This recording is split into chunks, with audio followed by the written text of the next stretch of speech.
I had been planning this solo camping trip for months, craving a break from the constant noise of the city and the weight of work. I picked a remote stretch of forest in the northern mountains, a place I had only seen on maps and satellite images. The nearest trailhead was over an hour away by car, down winding dirt roads that seemed to disappear into nothing but trees. When I finally arrived late in the afternoon, I parked my old, beat-up Jeep on a narrow clearing and stepped out, feeling the first crisp bite of fall air. The forest was dense, quiet, and immediately isolating. The smell of damp leaves and pine was strong, earthy, grounding. It made me feel both calm and a little exposed. I had packed light but smart. A tent, sleeping bag, portable stove, enough food for 3 days, and a small first aid kit. I also carried a flashlight with extra batteries, a knife, a multi-tool, and a fully charged phone, though I knew the reception here would be patchy at best. I wanted solitude, but I wanted safety too. I picked a spot a few hundred meters off the trail. It was flat, shielded from the wind by a row of tall pines, and overlooked a small creek that trickled quietly through the forest. The sound of running water was soothing, almost hypnotic, and I imagined myself spending nights listening to it as I slept.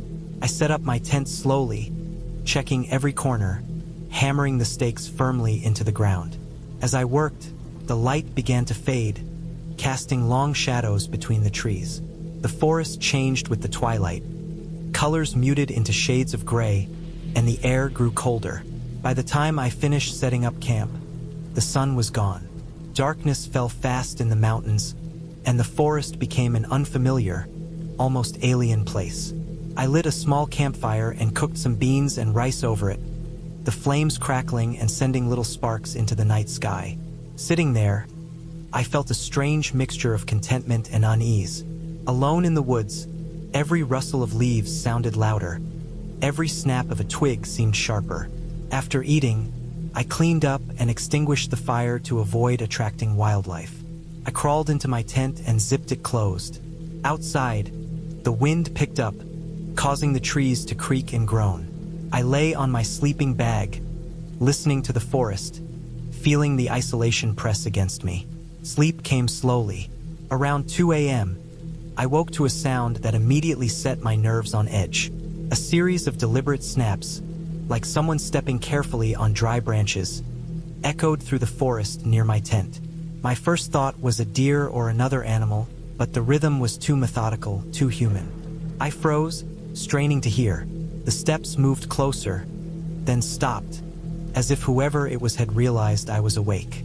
My heart raced, pounding in my chest. I reached for my flashlight and my knife, telling myself to stay calm, to rationalize. I shined the light through the tent's thin fabric. Nothing, just shadows. But I knew the sound had come from somewhere very close, maybe 20 feet away. I held my breath, listening. The footsteps resumed, soft and cautious, circling my tent. Then silence. I could hear the creek again, the gentle movement of water, and the wind in the trees. But underneath it all, my mind imagined someone standing just outside, watching me. I stayed awake until dawn, too scared to sleep, straining to hear any movement. The night was long and cold, and I kept imagining every possible scenario. Someone lost in the forest, someone dangerous, someone watching. When morning finally came, I unzipped the tent slowly and peeked outside. Nothing was visible. The forest seemed calm again, almost serene, but I couldn't shake the feeling that I wasn't alone. I decided to pack up and move to a different spot, further away from the trail, deeper into the forest where I could feel safer. I broke camp quickly, careful not to leave any trace, and hiked another half-mile along a narrow path. I found a small clearing surrounded by thicker trees, a place that felt enclosed, like it could shield me from any passers-by. I set up camp again, making sure the tent was camouflaged against the background of pine and undergrowth. That day, I kept busy exploring the nearby creek, collecting firewood, and setting up a rudimentary perimeter with sticks and stones. Not that it would stop a determined human, but it gave me a sense of control. I stayed hyper-aware of every sound. Birds calling, leaves rustling, branches snapping. Everything seemed amplified, like the forest was testing my nerves. Night came again. I decided not to make a fire, keeping the light and smell down, hoping to avoid drawing attention. I ate cold food and sat in the dark, my flashlight resting beside me. Around 1:30 a.m., the sound returned. Snaps, deliberate and slow, circling the perimeter of my tent. My stomach sank, and I gripped my knife tightly. This time, I didn't try to rationalize it. I knew it wasn't an animal. Someone was out there. I remembered reading about ways to protect yourself in the wilderness. I crawled out of the tent quietly, keeping low, and moved behind a tree with my knife ready. The footsteps had stopped. I could hear breathing. A shadow moved among the trees. My mind raced through options. Fight, flee, hide. I decided to pack up and move to a different spot, further away from the trail, deeper into the forest where I could feel safer. I broke camp quickly, careful not to leave any trace, and hiked another half-mile along a narrow path. I found a small clearing surrounded by thicker trees, a place that felt enclosed, like it could shield me from any passers-by. I set up camp again, making sure the tent was camouflaged against the background of pine and undergrowth. That day, I kept busy exploring the nearby creek, collecting firewood, and setting up a rudimentary perimeter with sticks and stones. Not that it would stop a determined human, but it gave me a sense of control. I stayed hyper-aware of every sound. Birds calling, leaves rustling, branches snapping. Everything seemed amplified, like the forest was testing my nerves. Night came again. I decided not to make a fire, keeping the light and smell down, hoping to avoid drawing attention. I ate cold food and sat in the dark, my flashlight resting beside me. Around 1:30 a.m., the sound returned. Snaps, deliberate and slow, circling the perimeter of my tent. My stomach sank, and I gripped my knife tightly. This time, I didn't try to rationalize it. I knew it wasn't an animal. Someone was out there. I remembered reading about ways to protect yourself in the wilderness. I crawled out of the tent quietly, keeping low, and moved behind a tree with my knife ready. The footsteps had stopped. I could hear breathing. A shadow moved among the trees. My mind raced through options. Fight, flee, hide. I decided to move. I ran silently along a narrow depression in the ground, using the cover of trees, heading toward the creek. I knew I couldn't outrun someone if they were determined, but I hoped the terrain would slow them down. The sound of running water grew louder, and I crouched by the creek, trying to disappear. My heart hammered. I could hear movement on the other side, someone stepping through the underbrush, pausing, listening. Then I remembered my phone. I had little signal, but maybe if I climbed to higher ground I could call for help. I scrambled up a steep incline, staying low, and finally got a single bar. I called 911, whispering the location as clearly as I could, giving details about the trailhead and the forest. The operator told me to stay put, that help was on the way. My relief was tempered by fear. I knew I might have to defend myself before anyone arrived. I stayed hidden, holding my knife, eyes scanning the darkness. The footsteps never returned. Hours passed slowly. Every time a branch snapped, I jumped, convinced someone had returned. At dawn, I finally dared to move. The forest was quiet again, but now it felt oppressive, like the shadows themselves were watching. I moved toward the trailhead, staying off the main path, keeping alert.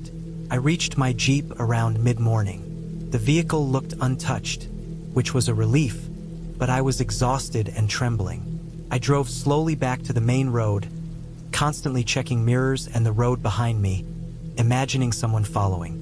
When I reached the first gas station with proper phone reception, I called the local ranger station to report what had happened. They took notes, said they would send patrols to check the area, and warned me to be extremely careful about solo camping in that section of the forest.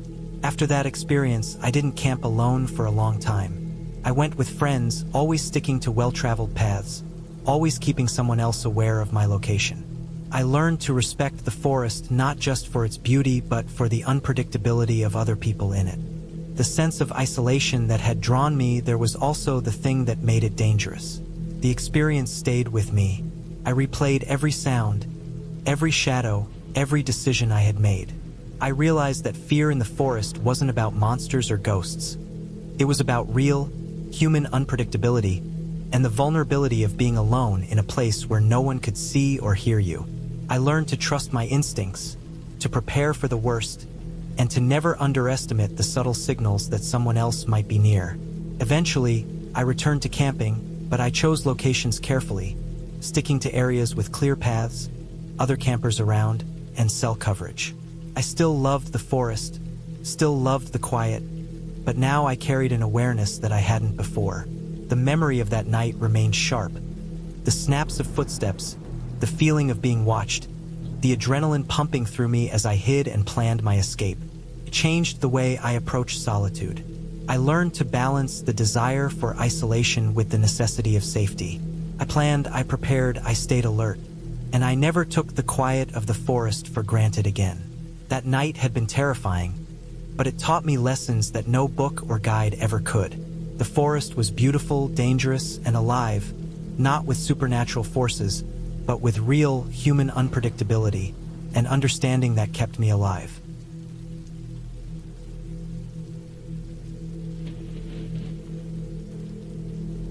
I had been planning this camping trip for months. The idea was simple: a solo trip into the mountains to disconnect, to sleep under the stars, and to test my own limits. I had packed carefully: tent, sleeping bag, food for 3 days, water, a stove, first aid, and a flashlight with extra batteries. I was confident. I had done short hikes before, but this was different. This was a real backcountry area, far from roads, far from people. It was supposed to be my escape. The first day was quiet. I drove up to the trailhead early in the morning, parked my car, and checked my gear one last time. The trail was narrow, surrounded by dense pine forests, and climbed steadily. The air was cold but crisp. I breathed deeply, enjoying the smell of wet earth and pine needles. Birds chirped occasionally, but otherwise it was silent. I moved steadily, keeping track of the trail markers and the small river that ran along part of the path. The plan was simple: hike 5 miles, find a good clearing, set up camp, rest, and explore a little the next day. By mid-afternoon, I found a small flat area near a stream. It was perfect. I set up my tent carefully, arranging the rain flap and checking that my stakes were secure. I gathered wood for a fire and built a small pile. Everything seemed perfect. The sun was starting to drop behind the ridges, casting long shadows through the forest. I felt a little thrill of independence and self-sufficiency. This was exactly what I wanted. The first night passed without incident. The only sounds were the stream trickling nearby, wind rustling through the trees, and the occasional snap of a twig from some small animal. I woke a few times, briefly alert, but each time there was nothing but shadows and quiet. I told myself it was normal, the forest being alive in ways I didn't notice during the day. The second day was when things began to feel off. I had planned a longer hike deeper into the forest to reach a ridge that overlooked a valley. The trail was less maintained now, almost overgrown in parts, and I had to climb steep sections. Around midday, I noticed something strange.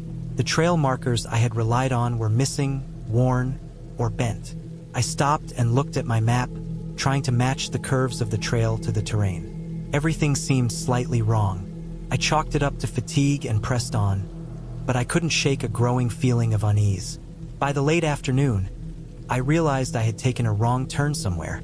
The sun was low, and the forest was growing denser. I decided to turn back, but I quickly discovered that retracing my steps was nearly impossible. Trees all looked the same, the trail was faint, and my sense of direction felt useless.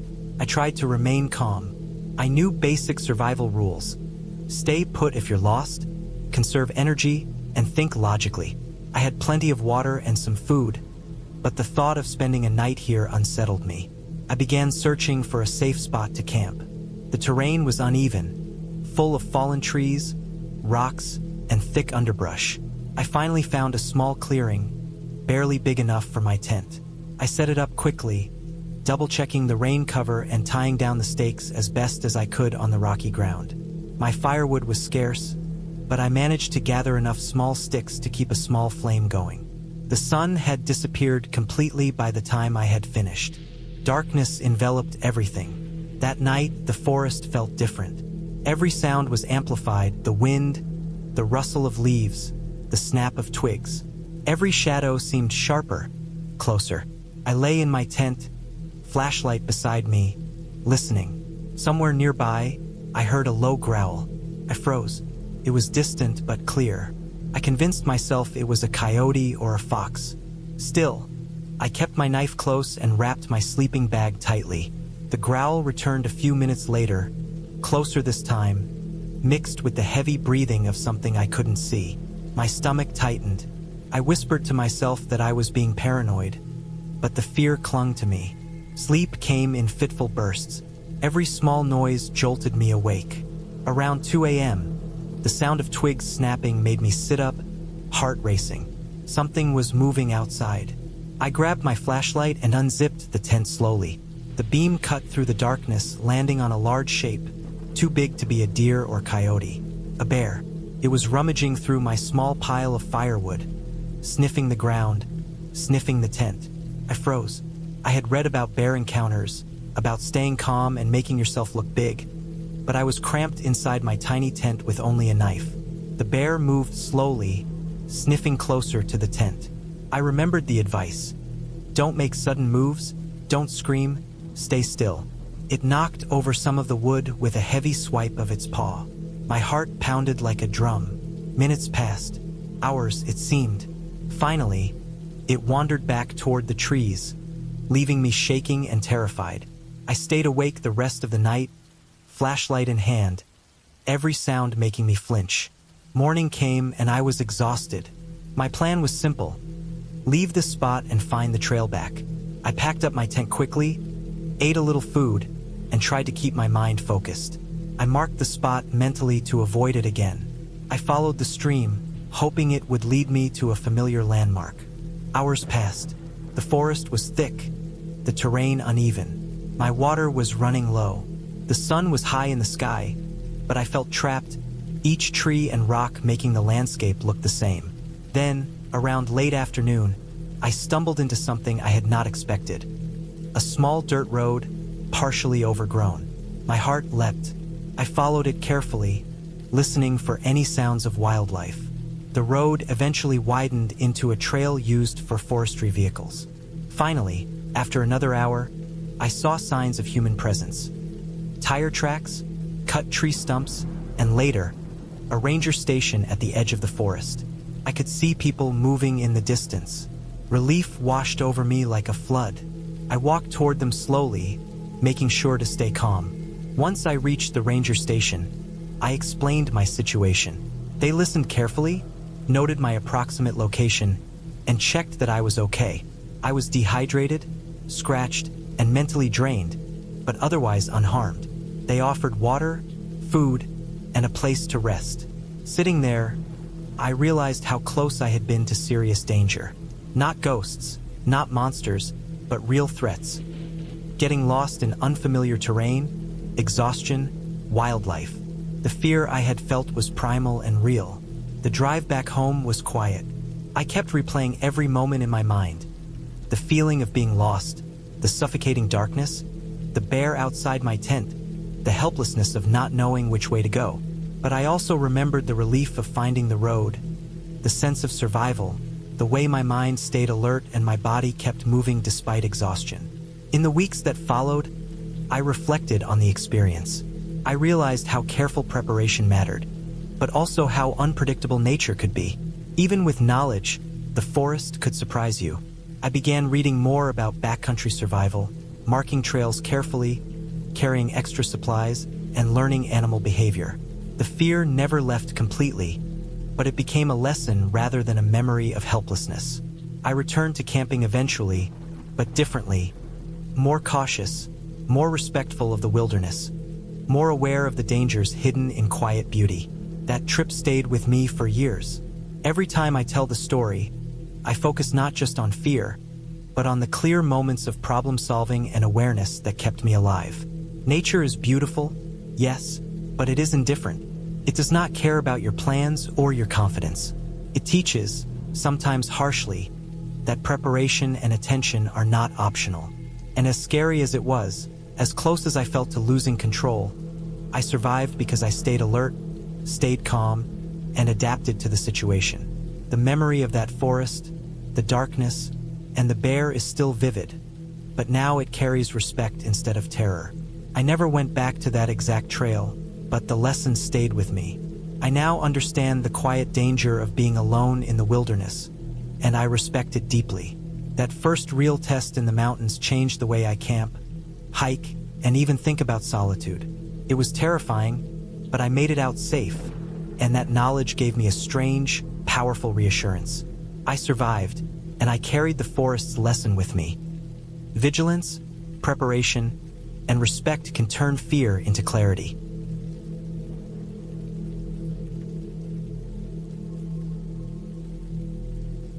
I had planned this trip for months. The forest I chose was far from any main road, a place I had read about in old ranger logs, the kind of place where few people ever went. It was late October, the leaves turning and falling, making the ground a crackling carpet of red, orange, and brown. I had packed lightly but carefully. A small tent, a sleeping bag, a portable stove, canned food, water, a first aid kit, a map, and a compass. I had never done a solo camping trip this deep into the woods, but I liked the idea of being alone, of testing my own instincts, of seeing how I could manage without anyone else around. The hike in was harder than I expected. The forest was dense, with old pines and oaks rising high, their branches forming a canopy that filtered the weak sunlight. The ground was uneven, littered with rocks and roots, and the fallen leaves made every step a soft thud that masked the crunching underfoot. I followed a narrow trail, marked by occasional painted trees and broken branches, trusting the map I had memorized. As I walked, I noticed how quiet it was. Not the quiet of a city at night, but the natural quiet, punctuated only by occasional bird calls or the distant rattle of a small animal in the brush. By late afternoon, I reached the lake I had intended to camp near. The water was still, reflecting the gray sky above, bordered by a thin strip of mud and dead leaves. I set up my tent on a flat patch a few meters from the water, close enough to see it, far enough that rising water or damp wouldn't be a problem. As I worked, I noticed something odd. The ground around my chosen spot was disturbed, flattened in places like someone had set up a temporary campsite there before. There were scraps of burnt wood and small fragments of tin, likely from an old fire. I shook it off, telling myself it didn't matter. I had cleared a clean area for my own camp. That evening, after a simple meal of beans and rice, I gathered firewood to build a small fire. The cold air was creeping in, and I knew night in these woods could get unforgivingly cold. As the fire crackled and the shadows stretched long, I kept glancing around. The forest seemed to breathe, the wind moving through the treetops like whispers. I told myself it was just imagination. I was alone, and nothing was out there. I woke in the middle of the night to a strange sound. A snapping twig, soft but deliberate, somewhere near the edge of the clearing. My heart jumped. I froze, listening. The forest was silent again. Could have been a deer, a raccoon, or a falling branch. I told myself it was nothing, but sleep did not come easily after that. I lay there, staring at the shadows dancing on the tent walls, waiting for another sound that never came. The next morning, I went to collect more firewood and noticed something that made my stomach tighten. Fresh footprints in the mud, heading toward my campsite. They were not large, but unmistakable human prints. My first reaction was panic, but I forced myself to think. The forest was public. Someone else could have passed by. Maybe they had camped there last night and left early. Still, it was unnerving. I scanned the tree line, looking for any movement. Nothing. For the next day, I tried to ignore the feeling of being watched, but it didn't go away. My food seemed slightly disturbed, my utensils not exactly where I had left them. When I went to the lake to refill my water bottle, I thought I saw movement between the trees on the opposite shore, just a flicker. I tried to convince myself it was a trick of the light. That night, the wind picked up, the forest groaned, and the fire threatened to die out despite my efforts to keep it going. Around midnight, I heard it again. A twig snapping, this time closer, followed by soft, slow steps moving around my tent. I didn't move, barely breathing, clutching the knife I kept in my bag. The steps circled once, then stopped. The silence was heavier than the noise itself, and I stayed awake until the first gray light of dawn. By morning, I was exhausted, my nerves frayed. I packed up my camp quickly, determined to leave, and followed the narrow trail out of the clearing. But then I noticed another obstacle. A fallen tree across the path, fresh, with jagged ends that suggested it was intentionally cut rather than fallen naturally. I tried to go around it, but the forest was thick, and every detour seemed to bring me back to the same area. It felt like the trail had been blocked deliberately. My heart pounded as I realized how vulnerable I was. I spent the rest of that day trying to navigate back, taking care to avoid making noise, to stay aware of any footprints or signs that someone was nearby. Every time I stopped, I felt eyes on me, though I never saw anyone. My mind raced with possibilities, none of them comforting. By the time evening came, I had to make a decision. Either camp somewhere along the blocked trail or try to find another way out in the dark. I chose the former, knowing the risks. I found a small clearing, not ideal but sheltered enough. I set up a minimal fire and huddled near it, shivering despite my jacket and the sleeping bag. The sounds of the forest were louder at night. The wind, the branches, distant calls of animals, and occasionally the unmistakable sound of human movement. Soft, careful, deliberate. I stayed awake all night, clutching my knife, ready to defend myself if necessary. I had planned this trip for months. The forest I chose was far from any main road, a place I had read about in old ranger logs, the kind of place where few people ever went. It was late October, the leaves turning and falling, making the ground a crackling carpet of red, orange, and brown. I had packed lightly but carefully. A small tent, a sleeping bag, a portable stove, canned food, water, a first aid kit, a map, and a compass. I had never done a solo camping trip this deep into the woods, but I liked the idea of being alone, of testing my own instincts, of seeing how I could manage without anyone else around.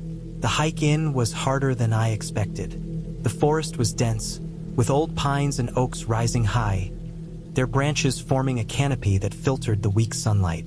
The ground was uneven, littered with rocks and roots, and the fallen leaves made every step a soft thud that masked the crunching underfoot. I followed a narrow trail, marked by occasional painted trees and broken branches, trusting the map I had memorized. As I walked, I noticed how quiet it was. Not the quiet of a city at night, but the natural quiet, punctuated only by occasional bird calls or the distant rattle of a small animal in the brush. By late afternoon, I reached the lake I had intended to camp near. The water was still, reflecting the gray sky above, bordered by a thin strip of mud and dead leaves. I set up my tent on a flat patch a few meters from the water, close enough to see it, far enough that rising water or damp wouldn't be a problem. As I worked, I noticed something odd. The ground around my chosen spot was disturbed, flattened in places like someone had set up a temporary campsite there before. There were scraps of burnt wood and small fragments of tin, likely from an old fire. I shook it off, telling myself it didn't matter. I had cleared a clean area for my own camp. That evening, after a simple meal of beans and rice, I gathered firewood to build a small fire. The cold air was creeping in, and I knew night in these woods could get unforgivingly cold. As the fire crackled and the shadows stretched long, I kept glancing around. The forest seemed to breathe, the wind moving through the treetops like whispers. I told myself it was just imagination. I was alone, and nothing was out there. I woke in the middle of the night to a strange sound. A snapping twig, soft but deliberate, somewhere near the edge of the clearing. My heart jumped. I froze, listening. The forest was silent again. Could have been a deer, a raccoon, or a falling branch. I told myself it was nothing, but sleep did not come easily after that. I lay there, staring at the shadows dancing on the tent walls, waiting for another sound that never came. The next morning, I went to collect more firewood and noticed something that made my stomach tighten. Fresh footprints in the mud, heading toward my campsite. They were not large, but unmistakable human prints. My first reaction was panic, but I forced myself to think. The forest was public. Someone else could have passed by. Maybe they had camped there last night and left early. Still, it was unnerving. I scanned the tree line, looking for any movement.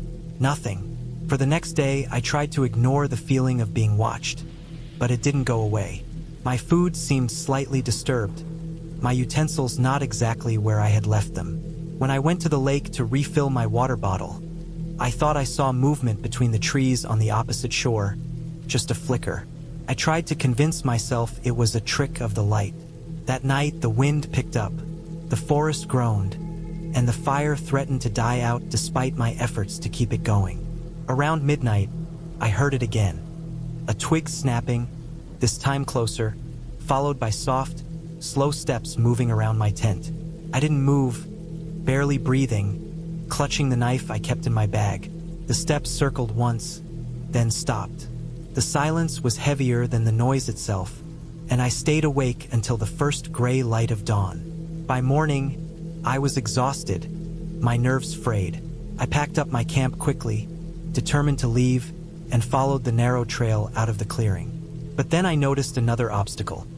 A fallen tree across the path, fresh, with jagged ends that suggested it was intentionally cut rather than fallen naturally. I tried to go around it, but the forest was thick, and every detour seemed to bring me back to the same area. It felt like the trail had been blocked deliberately. My heart pounded as I realized how vulnerable I was. I spent the rest of that day trying to navigate back, taking care to avoid making noise, to stay aware of any footprints or signs that someone was nearby. Every time I stopped, I felt eyes on me, though I never saw anyone. My mind raced with possibilities, none of them comforting. By the time evening came, I had to make a decision. Either camp somewhere along the blocked trail or try to find another way out in the dark. I chose the former, knowing the risks. I found a small clearing, not ideal but sheltered enough. I set up a minimal fire and huddled near it, shivering despite my jacket and the sleeping bag. The sounds of the forest were louder at night. The wind, the branches, distant calls of animals, and occasionally, the unmistakable sound of human movement. Soft, careful, deliberate. I stayed awake all night, clutching my knife, ready to defend myself if necessary.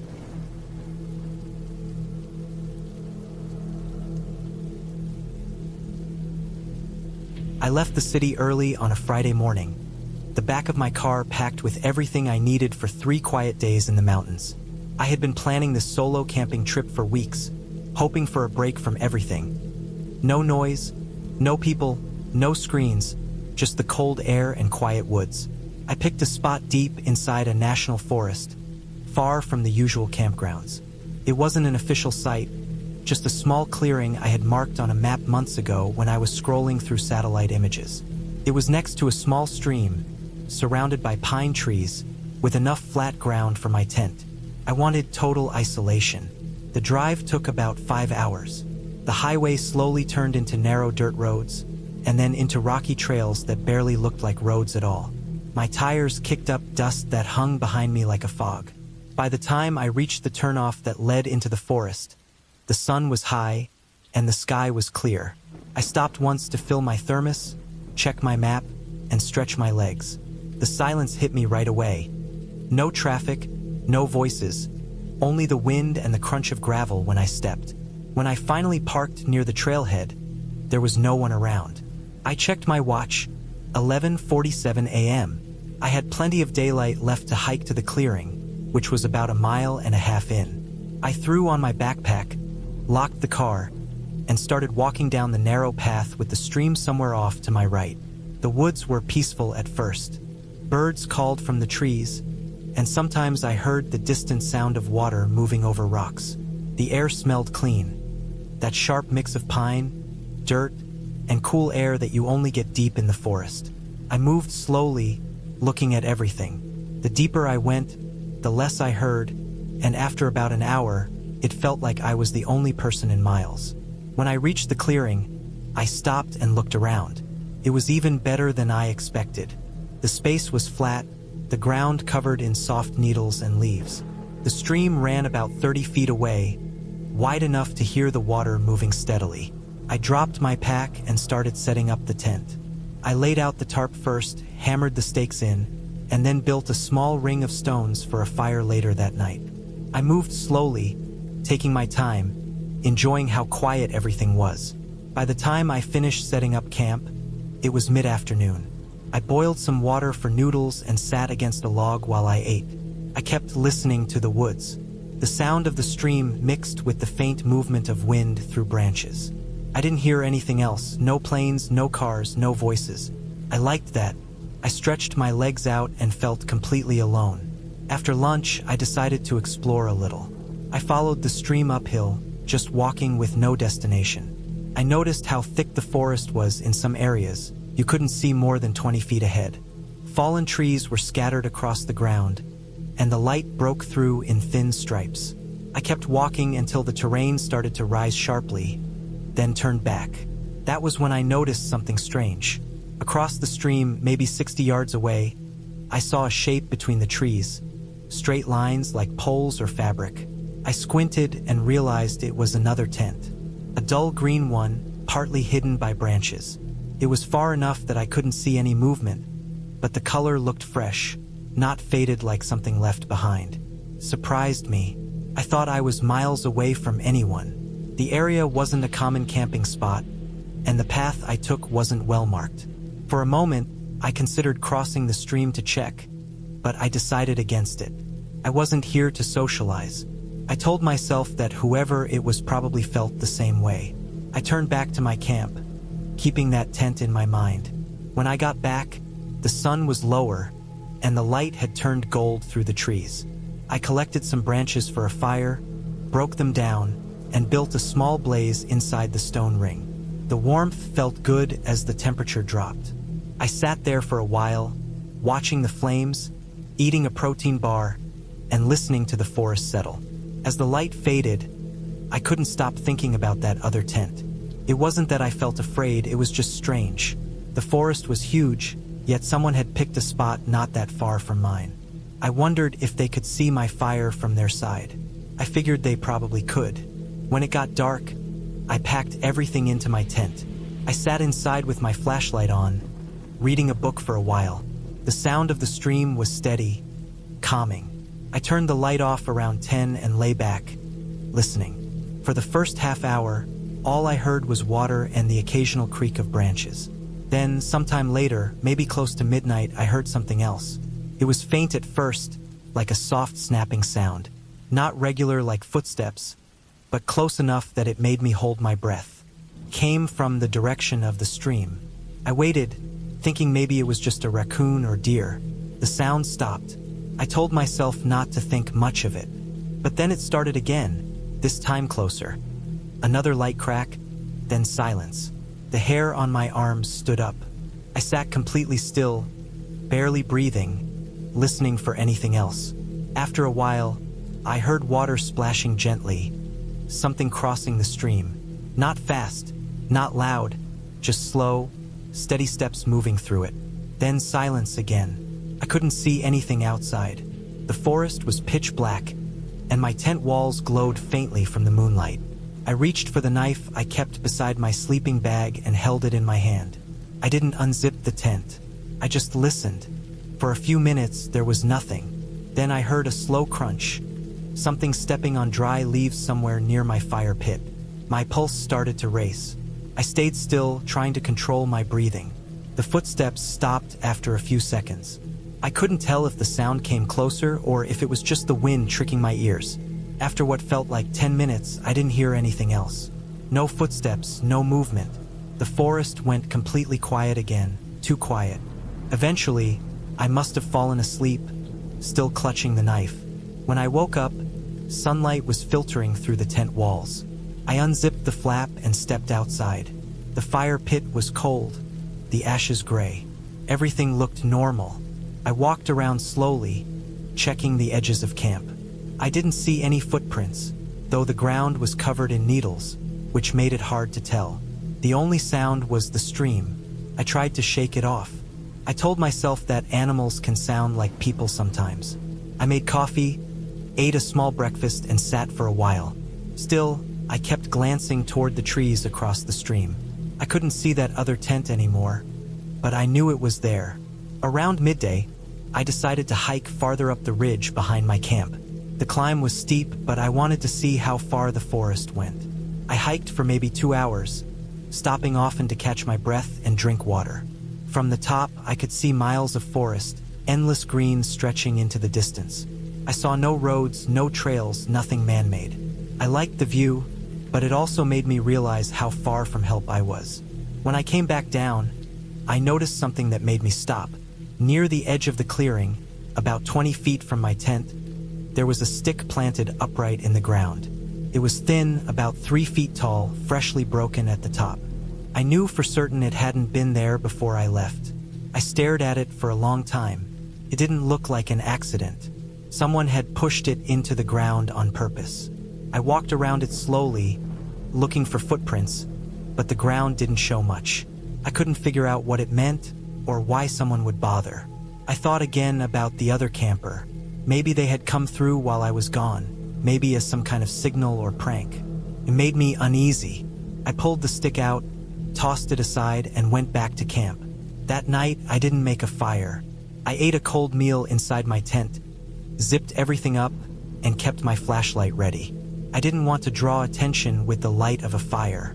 The air was colder, and the woods seemed stiller than before. I listened carefully as I lay there. Hours passed quietly until I started to hear faint sounds again. Not from the stream this time, but from behind my tent, deeper in the woods. Soft steps, slow and uneven, like someone walking barefoot over leaves. Then silence. Then another few steps closer. I didn't move. My throat was dry. I could hear my own heartbeat. The steps stopped. A few seconds passed. Then I heard a faint rustle, like fabric brushing against branches. Then nothing. I lay there for a long time, gripping the knife, staring at the tent wall. My body felt tight, like my muscles wouldn't move if I wanted them to. After maybe an hour, I couldn't hear anything anymore. Eventually, I fell asleep out of exhaustion. When I woke up in the morning, I was shaking from how cold it had gotten overnight. I unzipped the tent and stepped outside, scanning everything. That was when I saw it. There were footprints this time. Not clear ones, but the ground near the edge of my camp looked disturbed. Flattened pine needles, a few small impressions that looked like toes. They led toward the trees behind me, then vanished into the undergrowth. I knew then that it wasn't an animal. Someone had been walking around my camp while I was sleeping. I started to pack immediately. I didn't even eat breakfast. I threw everything into my pack, pulled down the tent, and doused the fire pit with water just to be safe. I kept looking around, expecting to see movement between the trees. As I packed, I heard something faint again, the sound of water splashing down at the stream. I froze. I crouched low and looked through the trees. Across the water, on the other side where that other tent had been, I saw movement. A figure. Someone standing between the trees, facing my direction. They weren't close enough for me to see details, just the outline of a person. They weren't moving, just standing there watching. I stared for a few seconds, frozen. Then I turned, grabbed my bag, and started walking fast toward the trail. I didn't run yet. I didn't want to make noise. I just moved quickly, looking over my shoulder every few seconds. When I reached the main path, I glanced back one last time. The clearing was empty. I couldn't see anyone now. I started walking faster. The hike back felt endless. The trail twisted through thick woods, and every small sound made me tense. Once, I thought I heard something behind me, branches snapping in rhythm with my steps, but when I stopped, the sound stopped too. I waited, heart pounding, but nothing appeared. When I finally saw the shimmer of my car through the trees, I felt relief hit me so hard it made my legs weak. I unlocked it, threw my pack inside, and started the engine right away. The sound of it starting felt like the safest thing in the world. As I backed up and turned onto the dirt road, I glanced once more in the rearview mirror. For just a moment, far back where the trail disappeared into the trees, I thought I saw a figure standing there, the same still outline I'd seen across the stream. I pressed the gas and didn't look back again. The drive down the mountain was silent except for the noise of the tires over gravel. My hands shook on the wheel, and I kept checking the mirrors even though I knew no one was there. I didn't stop until I reached the main road miles away. When I finally got home that night, I unpacked my gear slowly. I found dirt and pine needles everywhere. In my bag, in my shoes, even in my pockets. When I unrolled my sleeping bag, I noticed something that made me stop. Near the bottom of it, there was a dark smudge, like someone had touched it with muddy fingers. I knew it wasn't mine because I always kept my hands clean before sleeping. That small mark confirmed everything for me. Someone had been inside my camp, maybe closer than I ever realized. I never went back to that forest again. Now, when I think about that weekend, I always picture the stream, the slow water moving between trees, and the still figure watching from the other side. Whoever it was, they never said a word, never came closer while I was awake. But they had been there, just out of sight, waiting in silence. Sometimes at night, when I wake up in the dark, I still imagine that sound. The slow crunch of leaves, the quiet steps moving closer to my tent, stopping just before I open my eyes. And I know that if I had waited one more night before leaving, I might not have made it out of those woods at all.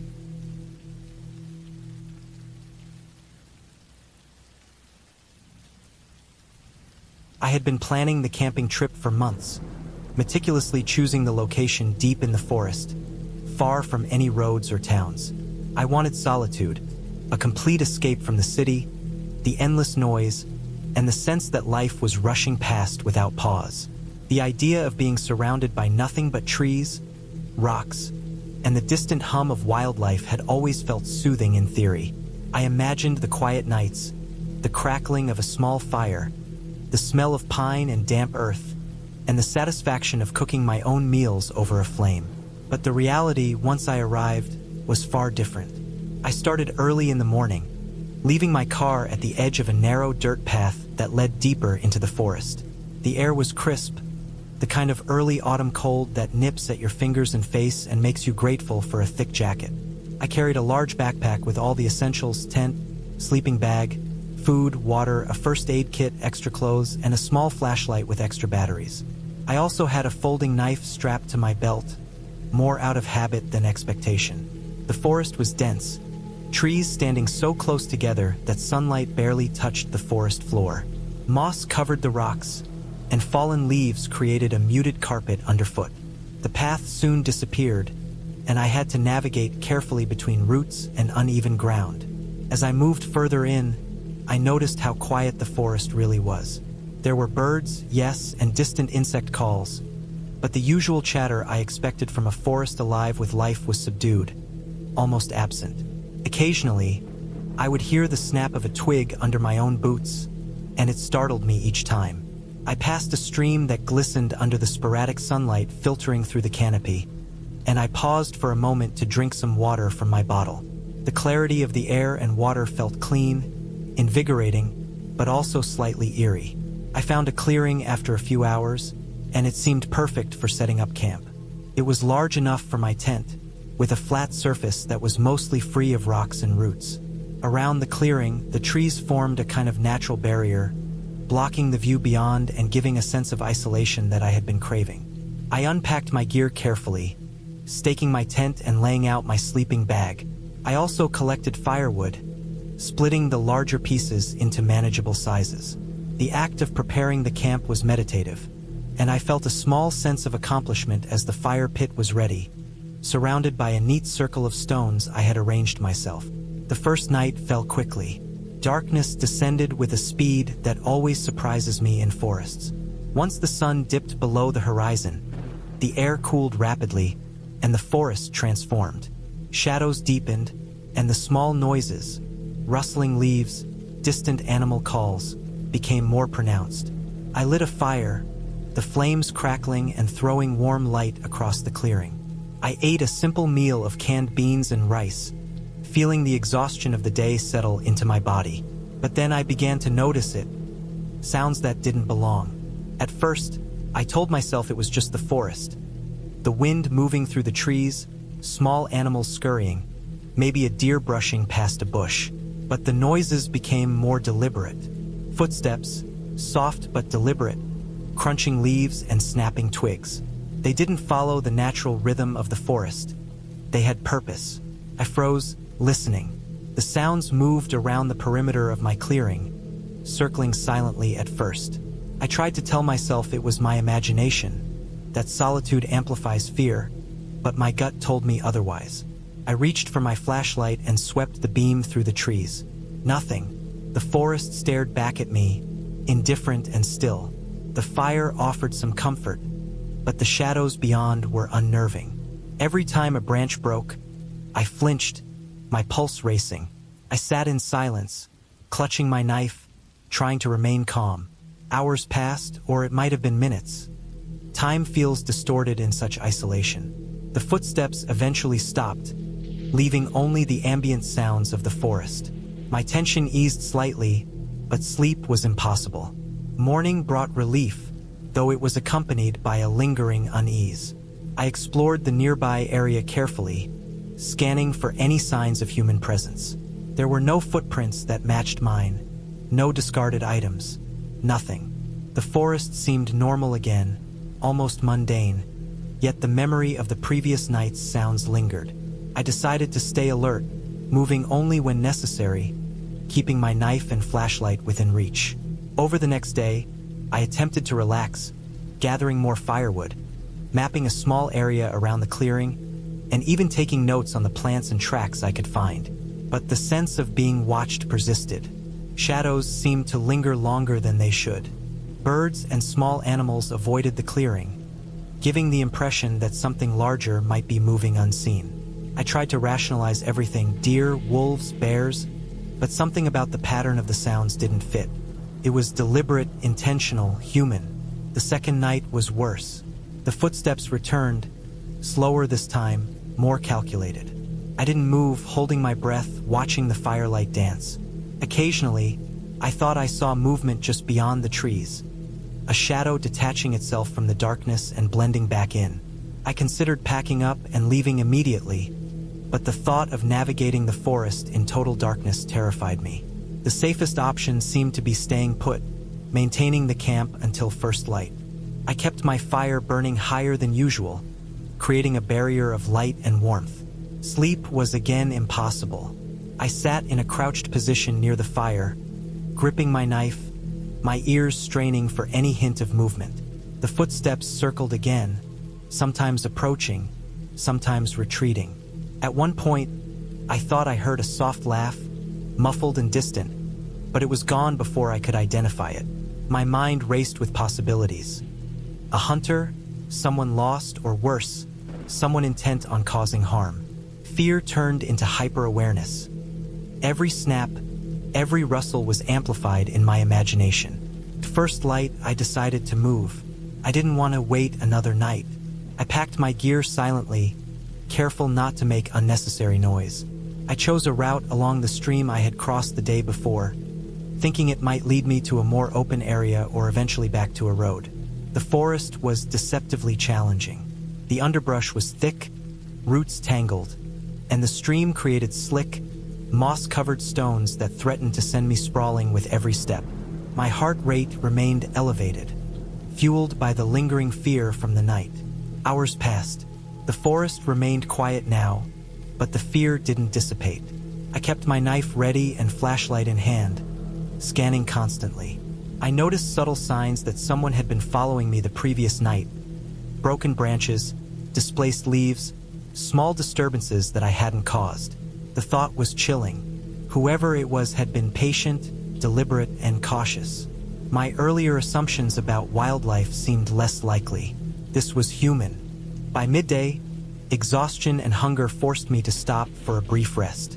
I drank water from the stream and ate a small portion of trail mix, keeping my eyes fixed on the treeline. Every sound made me flinch, every shadow seemed to move. I had no way of knowing how far they were, or if they were still present, watching from a distance. My mind oscillated between panic and cautious rationality. I kept moving, avoiding creating a straight path that could be easily followed. Late in the afternoon, I reached a section of the forest that was more open. Trees were sparser, and the ground sloped gently downward, eventually leading to a dirt road I had seen on a map. Relief washed over me. I quickened my pace, constantly glancing back. For the first time, I felt that if someone had been tracking me, the open space would make it harder to remain hidden. The sense of being watched diminished slightly, replaced by determination to reach safety. By evening, I emerged onto the road. I stayed hidden for a moment, scanning the surrounding tree line for any sign of pursuit. None appeared. I moved cautiously along the road, sticking to the edges, until I finally saw a car approaching in the distance. Heart pounding, I waved frantically, relieved to signal for help. The vehicle slowed, and the driver pulled over. I climbed in without hesitation, grateful for warmth, light, and human presence. I explained my situation briefly, avoiding unnecessary details that might sound paranoid, but enough to convey urgency. They nodded, called the authorities, and offered to drive me to a nearby ranger station. At the ranger station, I filed a report, and officers confirmed that there had been suspicious activity in that forest recently. People hiking alone had reported being followed, though no one had been harmed yet. I provided my account, including the details of the footsteps, the deliberate sounds, and the sense of being tracked. They took my statement seriously, noting the area and promising patrols to increase safety. The following days were a blur of relief and processing. I stayed with friends, sleeping in familiar rooms, eating home-cooked meals, and avoiding any discussion of returning to the forest. The experience left a lingering wariness. I had wanted solitude and connection to nature, but what I found was vulnerability, exposure, and the stark reality of human presence in the wilderness. The forest itself was not dangerous in the traditional sense. Wild animals, weather, but human intent made it terrifying. I never returned to that campsite. The memory remained vivid, haunting in its realism, and it reshaped the way I viewed isolation. I still hike, still camp, but always with careful planning, awareness of potential human presence, and a deep respect for the unpredictability of others. Safety, preparation, and vigilance became my companions as much as nature itself.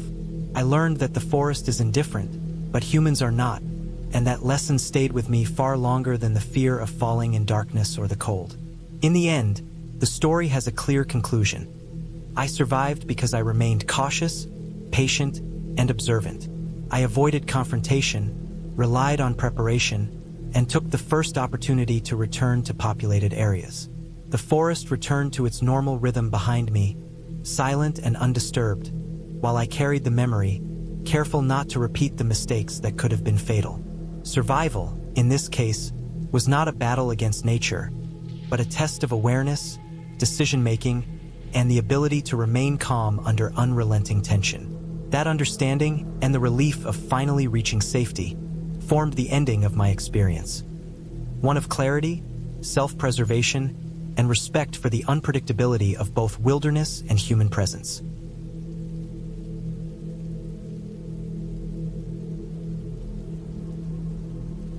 I had planned this camping trip for weeks, convincing myself that it was going to be a perfect escape from the constant noise of the city, from work stress, and from the life that always seemed to be moving faster than I could keep up with. I packed my backpack carefully, making sure I had enough food, water, a sturdy tent, a sleeping bag, and my small portable stove. I also carried a first aid kit, a flashlight, a knife, and an emergency whistle. I thought I was prepared for anything. I never imagined that even with all these precautions, I could end up in a situation where survival felt uncertain, where fear could stretch every second into something unbearable. I drove for hours, leaving the highway behind and turning onto a narrow, gravel road that wound through thick forests and low hills. The trees were dense, their branches arching overhead to form a kind of tunnel that swallowed the sunlight. The air smelled of wet earth and pine. I parked in a small clearing I had found on a map, a place where the trail met a shallow stream. The sound of flowing water was soothing, almost hypnotic, and I thought it would be the perfect spot to set up camp. I unpacked methodically. I set up my tent near the edge of the clearing, not too close to the water but close enough to hear it. I arranged my supplies, lit a small fire pit, and stacked some wood carefully nearby. I thought about the night ahead. I would sit by the fire, cook some food, maybe read for a while, and then sleep in my warm sleeping bag while the forest around me fell silent. The plan was simple, ordinary, and safe, or so I thought. As I gathered wood for the fire, I noticed small things that I hadn't paid much attention to before. Animal tracks in the soft earth. A broken branch here, a scattering of stones there. The kind of small signs that you notice only when you are completely alone, when your mind is tuned to the subtle noises and movements of nature. I shook my head and told myself I was imagining things. It was just the forest, just the wildlife. The sun dipped lower, and the light in the clearing grew soft and golden. I started the fire and cooked a small meal. The firelight flickered over the trees, casting shadows that moved as if alive. I ate slowly, savoring the quiet, the isolation. After the meal, I leaned back and watched the sky change color, the first stars appearing as tiny pinpricks of light. I felt a sense of calm, of being exactly where I needed to be. Then I heard it, a rustling in the trees. At first, I thought it was an animal, a deer or a raccoon maybe, but the sound was deliberate, moving closer, and it was not the quiet, random noise of wildlife. Something or someone was moving through the trees toward the clearing. I froze. My heart began to beat faster, my stomach tightening. I told myself it was nothing, that the forest was full of sounds, but a part of me could not ignore the feeling that I was being watched. I grabbed my flashlight and shone it into the darkness. The beam cut through the trees, illuminating the undergrowth. Nothing, just shadows. The rustling stopped. I held my breath, listening to the silence that followed. Then, from deeper in the forest, I heard it again, a deliberate snap of a branch. Someone was out there, moving carefully but with purpose, trying not to make noise. Panic began to creep in. I thought about leaving immediately, but my car was parked a little way down the trail, and I did not want to stumble through the forest in the dark. I considered my options. The fire might be dangerous, drawing attention, but the light from the flashlight could also reveal my presence. I decided to stay near the fire, hoping to appear alert and not vulnerable. The night grew colder.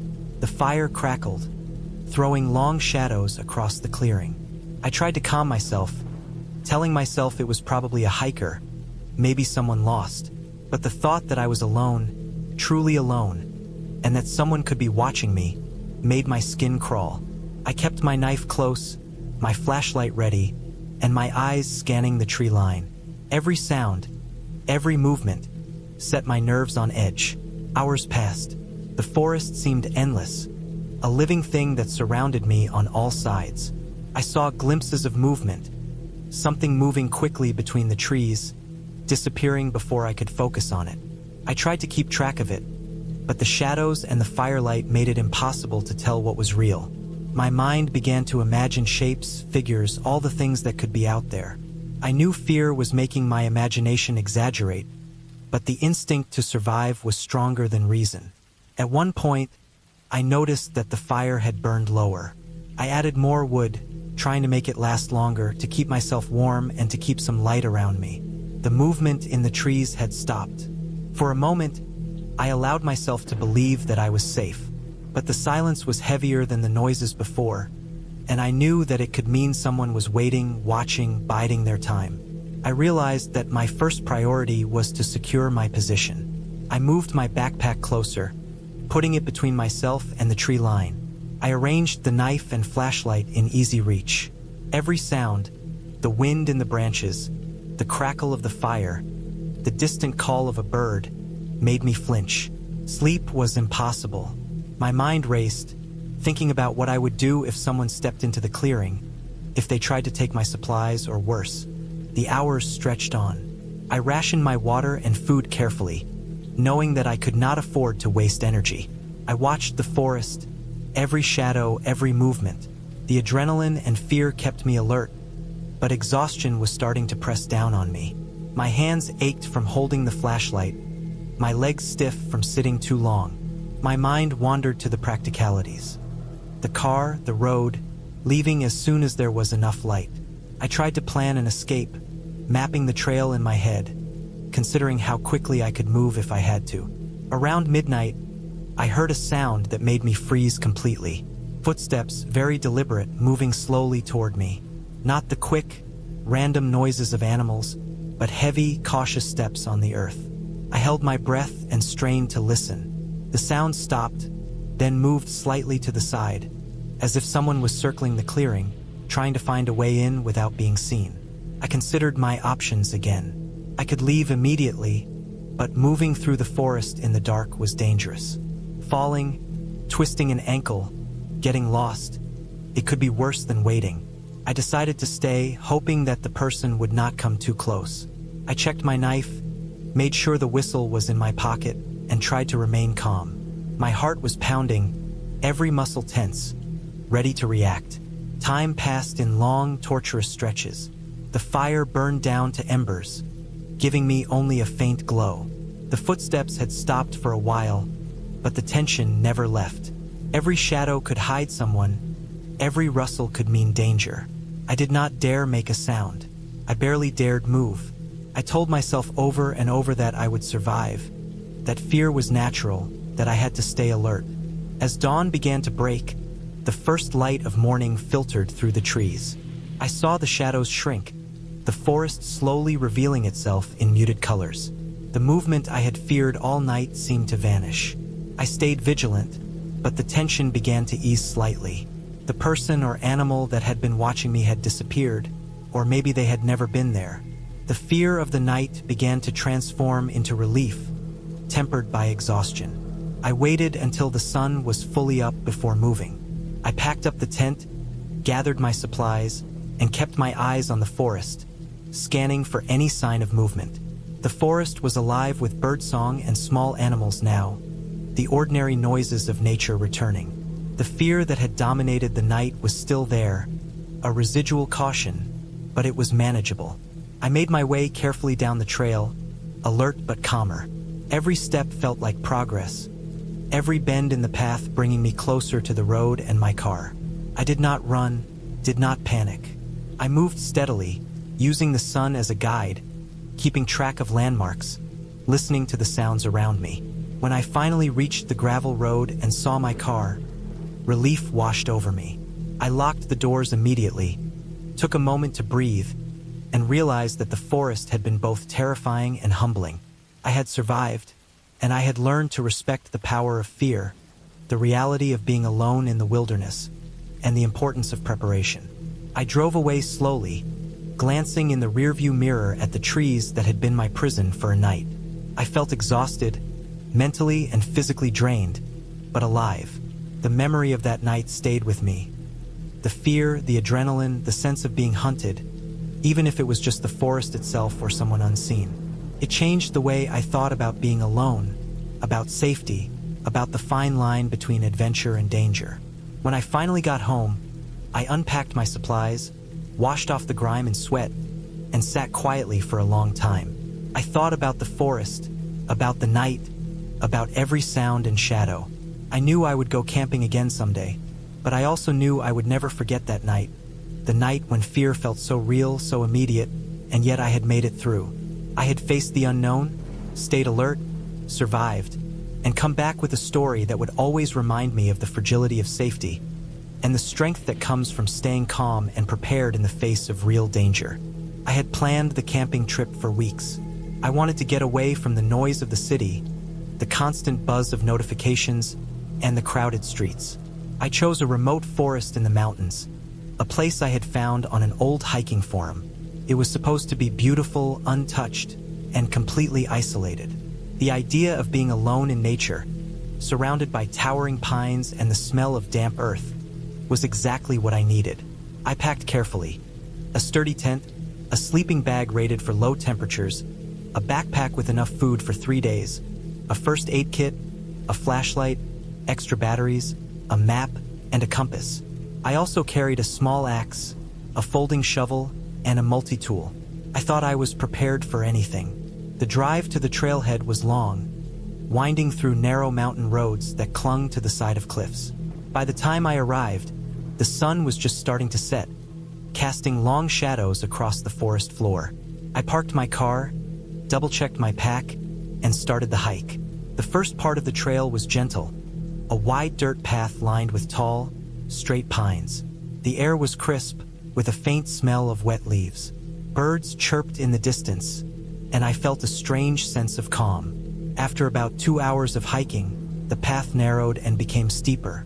The forest grew denser, and the light dimmed under the thick canopy. I followed the map carefully, checking my compass regularly. Around mid-afternoon, I found a small clearing near a stream. It was perfect for my first night. Flat ground, some fallen logs for seating, and water nearby. I set up my tent slowly, making sure the stakes were secure.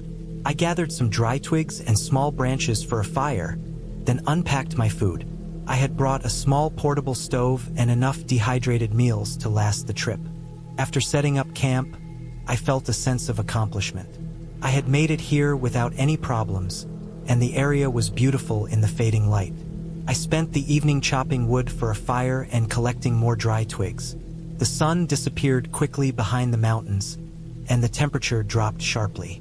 By the time I crawled into my sleeping bag, the forest was silent except for the occasional rustle of leaves and distant calls of night birds. I was tired but content. I had my flashlight and extra batteries, so I didn't feel unsafe. I fell asleep to the sound of the stream trickling nearby. Around 2 in the morning, I woke up to a loud crack. At first, I thought it was a branch falling, but then I heard another, closer crack, and the sound of something heavy hitting the ground. My heart started racing. I got out of my sleeping bag quietly, careful not to make noise. The wind had picked up, and rain started tapping against the tent. I unzipped the flap and peered outside. The forest was dark and wet, and the branches of the trees swayed violently in the wind. I realized a storm had rolled in faster than the forecast predicted. I tried to go back to sleep, but the wind intensified. Rain started pounding the tent, and the stream nearby began to swell. By morning, the storm was relentless. My tent was soaked, and the ground around it was turning into mud. The trail I had come on was now a muddy, slippery mess. I knew I needed to make a decision: stay put or try to hike back to the car. Staying seemed safer, but the water rising near my tent worried me. I decided to wait for a few hours, hoping the rain would ease. By late morning, the rain had not stopped. The stream had turned into a fast, noisy current, and part of the clearing was flooded. I tried to reinforce the tent with extra branches and rocks, but the ground kept becoming unstable. The situation felt dangerous. I realized that staying in the tent might become life-threatening if the storm didn't stop. I decided I had no choice but to move to higher ground, even if it meant hiking in the storm. I packed my wet gear, wrapped my food in plastic to protect it, and started climbing uphill. The forest floor was slippery, covered in mud and fallen leaves. Branches were falling, and the wind blew so hard that I had to hold onto trees to avoid being knocked over. My boots filled with water, and my socks were soaked. My legs ached from the constant strain, and the cold made my fingers numb, despite wearing gloves. At one point, I slipped and fell into a small ditch, scraping my arm and twisting my ankle. Pain shot through my leg, but I forced myself to get up. I had to keep moving. After what felt like hours, I found a slightly higher clearing, partially sheltered by a rocky outcrop. I set up my tent as best as I could, wedging it between rocks to prevent it from being blown away. I lit a small fire using wet twigs I had gathered, managing to create smoke and a tiny flame that kept me warm. The fire wasn't enough to dry my gear, but it kept my body temperature from dropping too low. I wrapped myself in my sleeping bag and tried to rest, but every time I closed my eyes, I imagined the trees falling or the stream rushing down the slope and carrying me away. The storm lasted all night. I didn't sleep much, but I tried to conserve energy. My ankle had swollen, making it painful to walk. My arm was bruised and cut, and my clothes were soaked through. By the morning, the rain had lessened but not stopped completely. The forest was a mess. Branches down everywhere, the trail washed away in places, and large puddles covering what had once been solid ground. I knew I needed to make my way out before the storm worsened again, but the map was hard to read with all the waterlogged sections of the trail. I decided to follow the stream upstream, hoping it would lead to a safer area or another trail. The climb was exhausting. My backpack felt heavier with every step, and the mud made each footfall dangerous. I slipped multiple times, cutting my hands on rocks as I grabbed for support. The cold water of the stream seeped into my boots, and my ankle screamed with every step. I had to rest frequently, sitting on wet rocks and shivering, trying to regain strength. Hunger hit me hard, but I rationed my food carefully. The fire from the night before had left me partially dry, and I ate a small portion of dried fruits and nuts to maintain energy.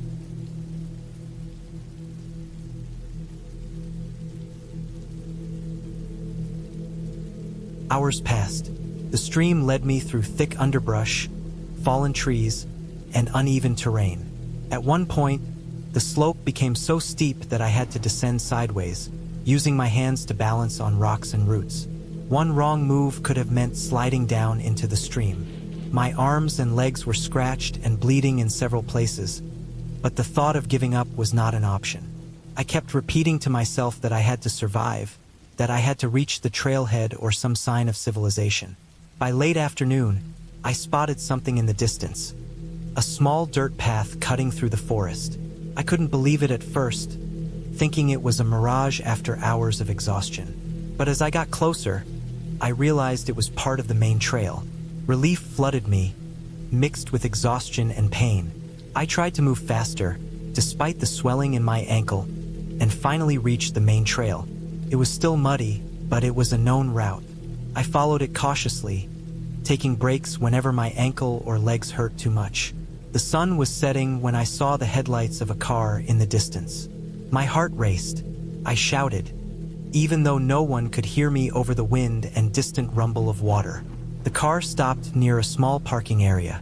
I waved my arms, limping toward it. A man in hiking gear emerged, offering help. I didn't need to explain much. My appearance said it all. Cuts, scratches, soaked clothing, swollen ankle, and exhausted face. He offered me water, some food, and a ride back to the nearest ranger station. I accepted gratefully, collapsing into the passenger seat, unable to move much more. At the ranger station, they examined my injuries. My ankle was badly sprained, and I had multiple minor cuts and bruises. They cleaned and bandaged everything, gave me dry clothes, and let me rest. I realized how close I had come to a serious situation, perhaps worse. The storm had turned a simple camping trip into a dangerous ordeal, testing my limits and survival skills. The experience left me shaken, but also grateful. I had survived because I stayed calm, assessed my options carefully, and kept moving despite exhaustion and pain. I realized that nature could be unforgiving, and preparation alone was not enough. Awareness, adaptability, and perseverance were just as important. I left the ranger station with a stronger respect for the wilderness and a determination that if I ever went camping again, I would never take even the smallest detail for granted.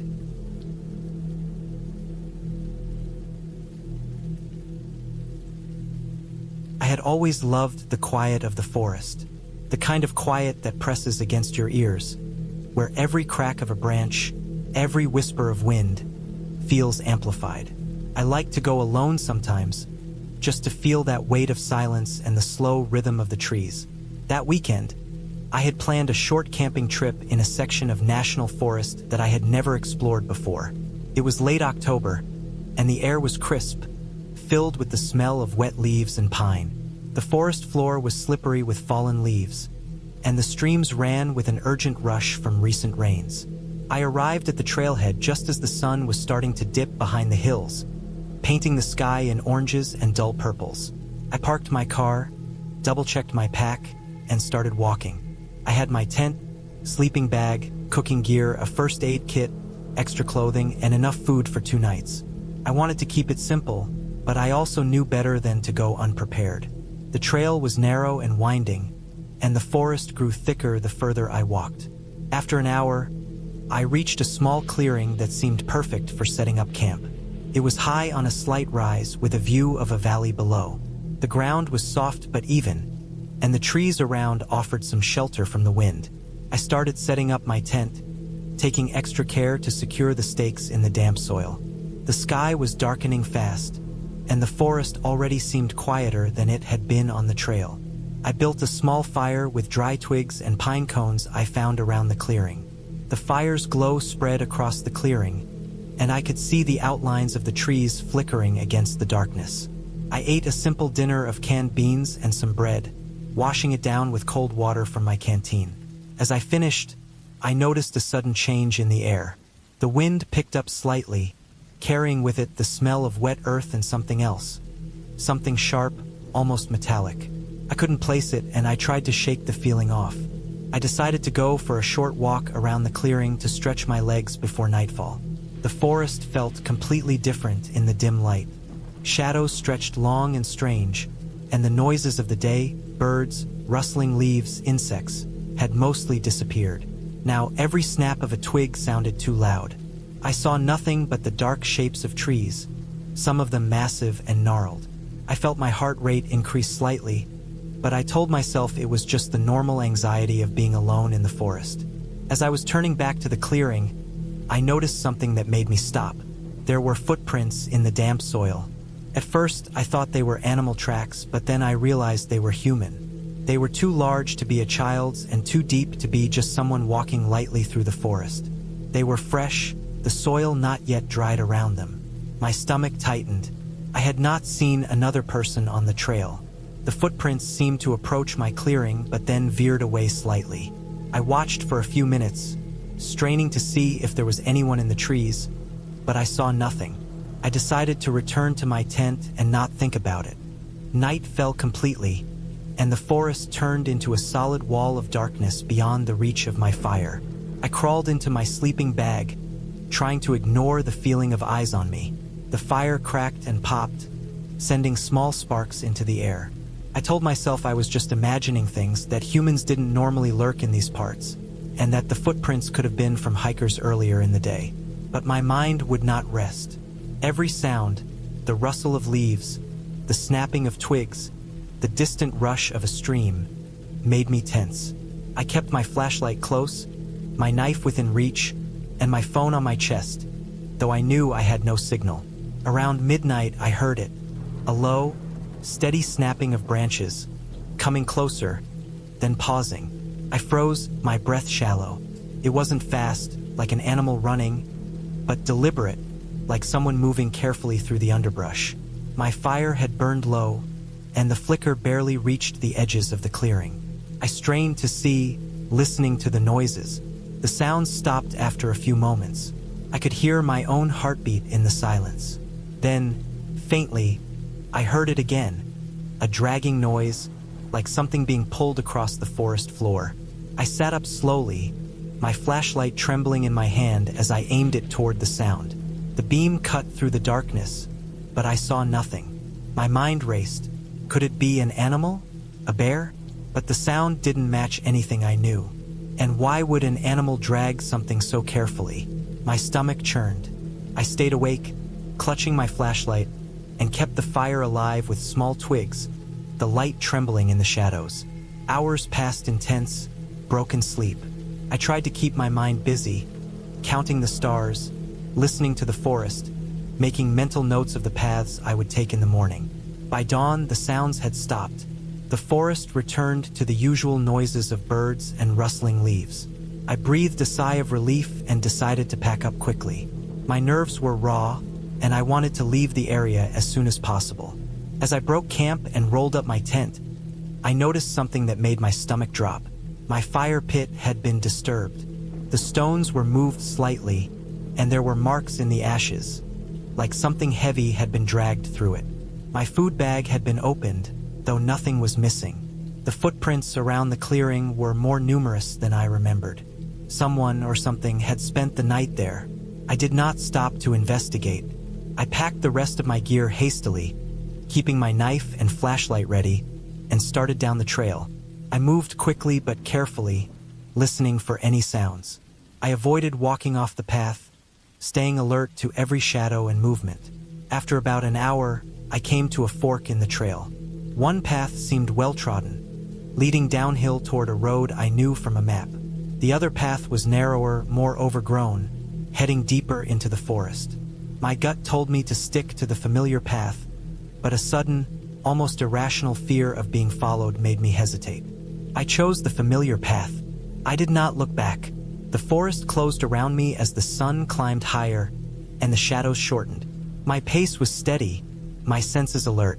I noticed more signs that someone had been ahead: broken branches, disturbed leaves, more footprints, but they were older, as if whoever had been in the area had moved on. I kept moving, my mind alternating between dread and relief. After several hours, I finally reached the edge of the forest and the dirt road that would take me back to my car. I felt a rush of relief and exhaustion. I kept my eyes on the road, scanning the trees on either side, but I saw nothing unusual. By the time I reached my car, the sun was high, warming my shoulders, and the normal sounds of traffic and distant towns seemed almost jarring after the tense silence of the forest. I loaded my gear into the car, my hands still shaking slightly. I sat for a few minutes, taking deep breaths, trying to calm down. The fear was still there, gnawing at the edges of my mind, but it was tempered by the sense of safety I felt now that I was back on a road, where other humans could see me if I needed help. I drove away slowly, glancing in the rearview mirror, half expecting to see someone following me in the trees. But there was nothing. That night, when I returned home, I could not sleep. I replayed every sound, every shadow, every footprint in my mind. But the next day, I forced myself to review the trip logically. I realized the forest was full of signs of human activity: hunters, hikers, even occasional people living off-grid. The footprints could have been one of those people. The dragging sounds could have been an animal carrying sticks or logs. Nothing supernatural, nothing inexplicable, just the forest, raw and unpredictable, and the realization that even when you are careful, you are not alone. A week later, I returned to that area, not to camp but to survey the clearing. I saw evidence of recent human activity. A small, hidden fire pit, the remains of a tarp tied between two trees, and more footprints. Someone had camped there recently, perhaps without registering in the official records. They could have been hunting, exploring, or just living in the forest for a short period. The thought made my skin crawl, but it also gave me clarity. I had been lucky. My instinct to leave when I did had kept me safe. From that trip, I learned to respect the forest more than ever. I learned that fear is natural, but caution and awareness are what truly keep you safe. I returned many times after that, but I never went back to that particular clearing. I could still picture the dragging sound, the disturbed ashes, and the footprints, and it reminded me that even in places that feel isolated, you are never completely alone. You just have to stay alert, stay smart, and respect the unknown. The forest is not forgiving. It does not care about your plans or your expectations. It only responds to your presence. And sometimes, the scariest part is knowing that someone else may be watching you, just out of sight, and you will never know what their intentions are. That realization stayed with me, and it has influenced every camping trip I've taken since. I carry my gear carefully, I always plan my routes, and I remain aware of my surroundings. But I also learned that survival often depends not on bravery, but on patience, caution, and the ability to leave when something feels wrong. That forest, that night, taught me all of that, and I carry it with me to this day.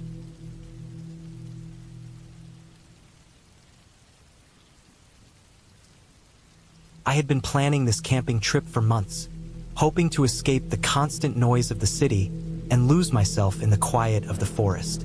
I wanted something remote, somewhere few people went, so I could feel like the forest truly belonged to me for a few days. I found a small clearing in the maps, far from any main roads, near a river that snaked through the dense trees. The reviews from hikers online said it was quiet, untouched, and beautiful. I packed my bag carefully. A small tent, sleeping bag, a portable stove, water, enough food for 4 days, a first aid kit, my phone, and a headlamp. I didn't tell anyone exactly where I was going, partly because I wanted to be alone and partly because I liked the idea of my little adventure being my own secret.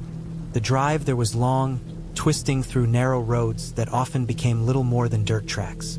By the time I reached the forest, the sun was low in the sky, the light slanting through the trees, casting long shadows that seemed to move as the wind rustled the leaves.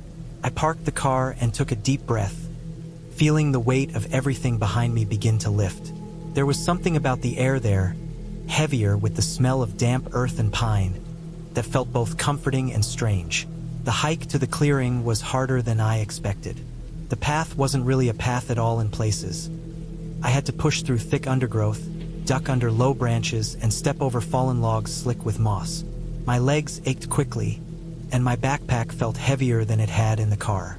But there was a rhythm to it, a slow, steady pace that made me feel alive in a way the city never could. I was alone with nothing but the sound of my own breathing, the occasional snap of a twig underfoot, and the distant rush of the river. When I finally reached the clearing, I felt a surge of relief. It was a perfect spot, flat ground, surrounded by trees that offered privacy, and with a view of the river winding past rocks and fallen trees. I set up my tent, hammered the stakes into the soft soil, and unpacked my bag. The sun had almost disappeared by the time I finished. I started a small fire to cook my dinner, the smoke rising into the dusky sky. I felt peaceful. The forest was quiet, just the sound of the river and the occasional rustle of an animal in the underbrush. I ate my dinner slowly, enjoying the warmth of the fire on my face, the smell of wood smoke mixing with the earthiness of the forest. As night fell, the forest changed. It became darker, denser. The shadows between the trees deepened until it was impossible to see more than a few feet in any direction. The sound of the river became louder in my ears, almost deafening compared to the silence of the forest around it. I lay in my sleeping bag, listening. I told myself I was imagining things, but I couldn't shake the feeling that something was moving just out of sight. I saw shapes in the shadows, small at first, then larger, like figures moving slowly between the trees. My heart raced, but I forced myself to calm down. Animals, that was all. Deer or maybe raccoons. Nothing to worry about. I tried to sleep, but the forest had a way of keeping me awake. Every crack, every rustle, sounded like footsteps. I could hear the river crashing over rocks, but I also thought I heard something else.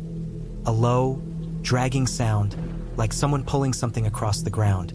I sat up and shone my headlamp around the clearing, but the beam only caught branches and leaves. Nothing moved in the light.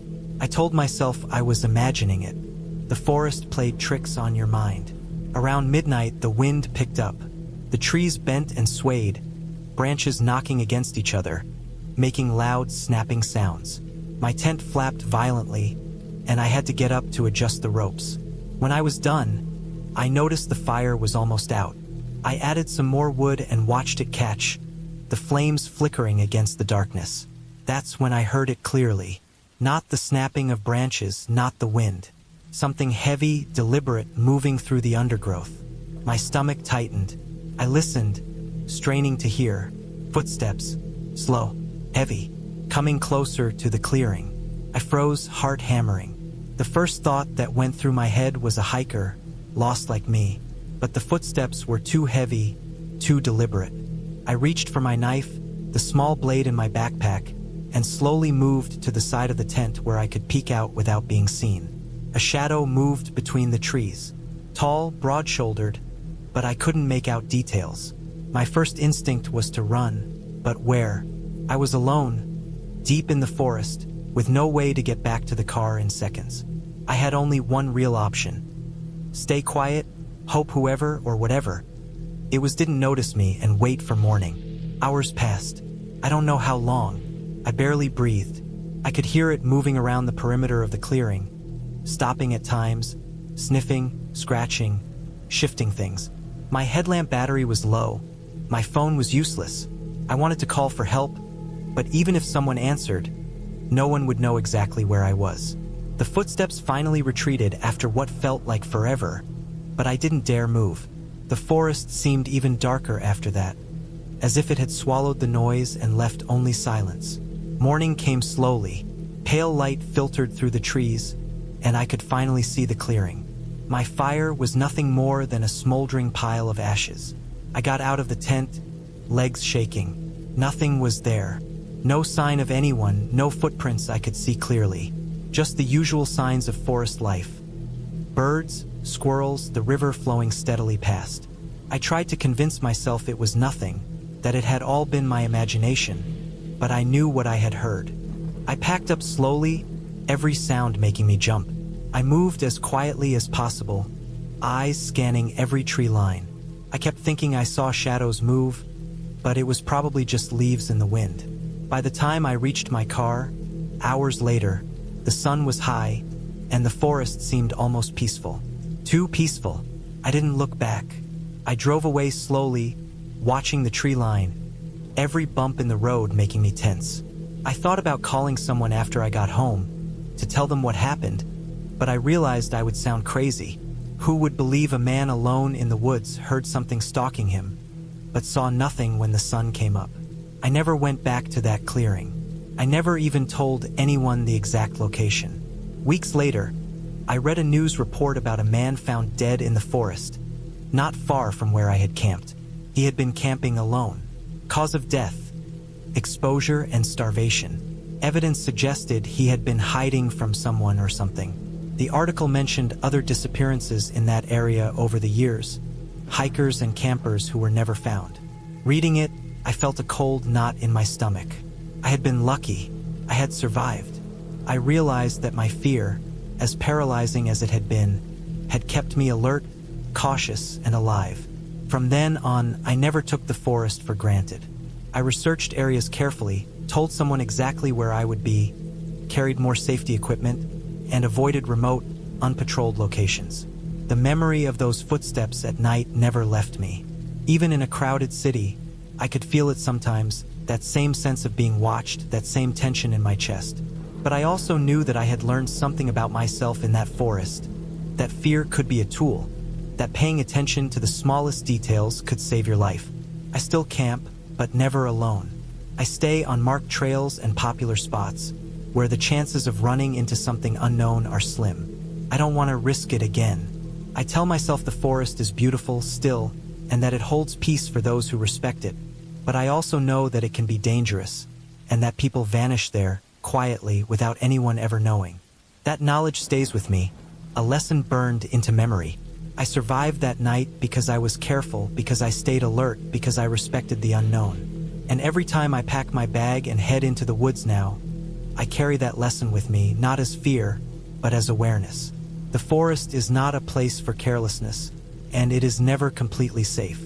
I learned that the hard way, but I also learned that survival is possible, even when everything seems against you.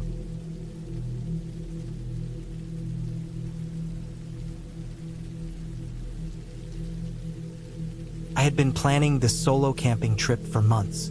I wanted something far away from the city, far from people, where the only sounds I would hear were the wind through the trees, the occasional bird, and the steady rhythm of my own heartbeat. I packed my gear meticulously. A sturdy tent, a sleeping bag rated for low temperatures, a portable stove, food that could last me 3 days, water purification tablets, a map, a compass, and a small first aid kit. I made sure to include extra batteries for my headlamp and a backup flashlight, just in case. I had even studied the area I was heading to for weeks, memorizing trails, water sources, and safe spots to set up camp. The morning I left, the sky was pale and cold. I parked my car at the edge of a long gravel road that wound into the forest and double-checked my pack. Every strap was tight, every zipper secured. I started walking, the crunch of gravel under my boots loud in the crisp morning air. The forest grew denser as I moved deeper in. Pine trees towered above, their needles forming a thick canopy that dimmed the sunlight. I passed small streams and patches of moss that clung stubbornly to rocks. The air was sharp and fresh, smelling of pine and wet earth. I kept my pace steady, making mental notes of landmarks in case I needed to find my way back. By midday, I had found a spot that seemed perfect for my first night. It was a small clearing, surrounded by tall trees that offered some shelter from the wind. The ground was flat and dry, covered in a soft layer of pine needles. I unpacked my tent and set it up carefully, making sure each stake was secure. Then I laid out my sleeping bag and organized my gear neatly inside. Everything had its place. I wanted to be able to move quickly if I needed to. After a quick lunch of trail mix and an energy bar, I decided to explore the area around my campsite. I walked along a narrow trail that followed a shallow creek. The water was clear, and I could see small fish darting among the rocks. I kept my eyes and ears alert, listening for any sign of danger. Bears were known to inhabit this region, as well as smaller predators like bobcats. I carried my bear spray in one hand, ready for anything. The forest was beautiful but unsettling in a way that I couldn't quite explain. The deeper I went, the quieter it became, until even the wind seemed to hold its breath. I found evidence of animals. Tracks in the mud, a set of claw marks on a tree, a pile of scat that made me quicken my pace. The sun began to drop behind the trees, and I realized I had been walking for hours. I turned back to my campsite, following the creek until it met a wider path that I recognized. Back at my tent, I started a small fire in the portable stove. I had brought a simple meal, dehydrated soup and a packet of rice. The flames crackled as I boiled water and poured it over my food. I ate slowly, savoring the warmth and the feeling of accomplishment. Setting up a campfire for warmth wasn't allowed in this part of the forest, so I relied on my stove and my layers of clothing. The temperature was dropping rapidly, and I made sure my sleeping bag was zipped tightly around me. Night fell completely, and the forest transformed. The shadows became thick, the sounds sharper. Every rustle of leaves or snap of a twig made my heart jump. I reminded myself to stay calm. I had planned for this. I had survived solo trips before, and this one was no different. I double-checked my tent stakes and my gear before lying down. I kept my flashlight and bear spray within reach. Around midnight, I woke to a noise outside my tent. At first, I thought it was an animal, perhaps a raccoon or a fox rummaging through leaves. But then I heard something heavier, something moving in a deliberate way. It wasn't running or scurrying. It was walking, slow and careful, just outside my tent. I froze, my heart pounding in my chest. I could hear the crunch of pine needles under its weight. I grabbed my flashlight and shone it toward the noise, expecting to see a deer or some other large animal. Instead, I saw a pair of reflective eyes staring back at me. They were too high off the ground to be a small animal, too close and focused to be a deer. I realized it might be a human. My mind raced. Who could be out here in the middle of nowhere at this hour? I had told no one exactly where I was going. I thought about leaving the tent and running, but that would make me vulnerable. I stayed quiet, holding my flashlight in one hand and my bear spray in the other. The figure moved slowly, almost as if trying not to make a sound. I could make out the shape of a person wearing dark clothing crouching behind a tree. Panic surged through me. I thought of every survival tip I had learned. Stay calm, stay visible, make yourself appear larger if threatened. But I had no idea what this person wanted. I debated whether to shout or make noise to scare them off, but I feared it might provoke them. Minutes passed, though it felt like hours. The figure shifted slightly, then retreated a few steps into the darkness. I didn't move. I didn't breathe loudly. I waited. Eventually, the noise faded into the forest, leaving only the sounds of the night. The wind, the rustle of leaves, the distant call of an owl. I stayed awake for the rest of the night, scanning the darkness, listening to every sound, ready for anything. The next morning, I assessed the situation. My first thought was to leave immediately. I packed my tent quickly, making sure everything was secure.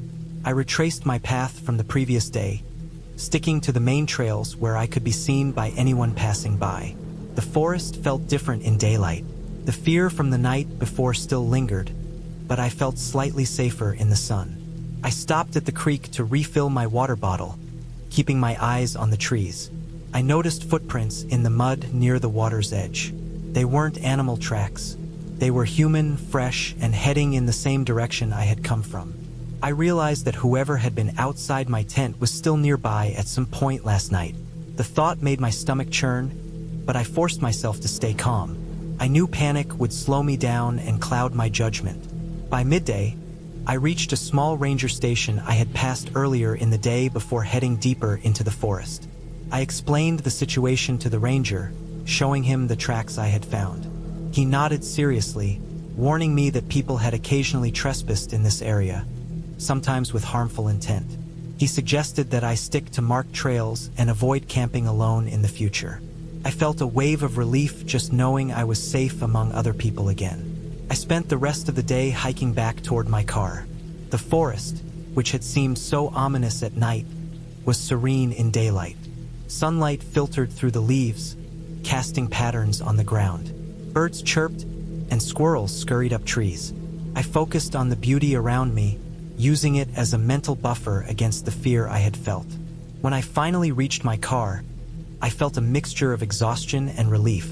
I checked my gear, made sure nothing had been taken or damaged, and started the engine. As I drove back to civilization, I reflected on the trip. I had prepared thoroughly, but even preparation couldn't protect me from the unpredictable actions of others. I realized that while nature was vast and sometimes intimidating, the people in it could be just as unpredictable and dangerous. Back home, I unpacked my gear, washing and drying everything carefully. I made notes in my journal about the experience. What went right, what went wrong, what I could do differently next time. I included details about the tracks, the timing of the noises, and the layout of my campsite. I wanted a complete record so that if anything similar happened in the future, I would be even more prepared. In the following days, I reflected on how it felt to face fear alone. It had been exhausting, but I had learned a lot about myself. My ability to stay calm under pressure, my capacity for careful observation, and my resilience in the face of uncertainty. I realized that preparation and awareness were key, but so was intuition, listening to that inner voice that tells you when something is off. A few weeks later, I returned to the same area, but this time with a friend. We stuck to marked trails, set up camp in a well-traveled site, and stayed vigilant. I felt a sense of closure, a way to reclaim the forest without letting fear control me. The forest was still vast and wild, but I no longer felt powerless in it. I had faced a real threat, survived, and learned how to handle it. That experience stayed with me, not as a story of terror, but as a story of careful preparation, alertness, and ultimately, survival. Even now, whenever I plan a solo trip, I double-check my gear, study the area thoroughly, and remind myself that the real dangers aren't always natural.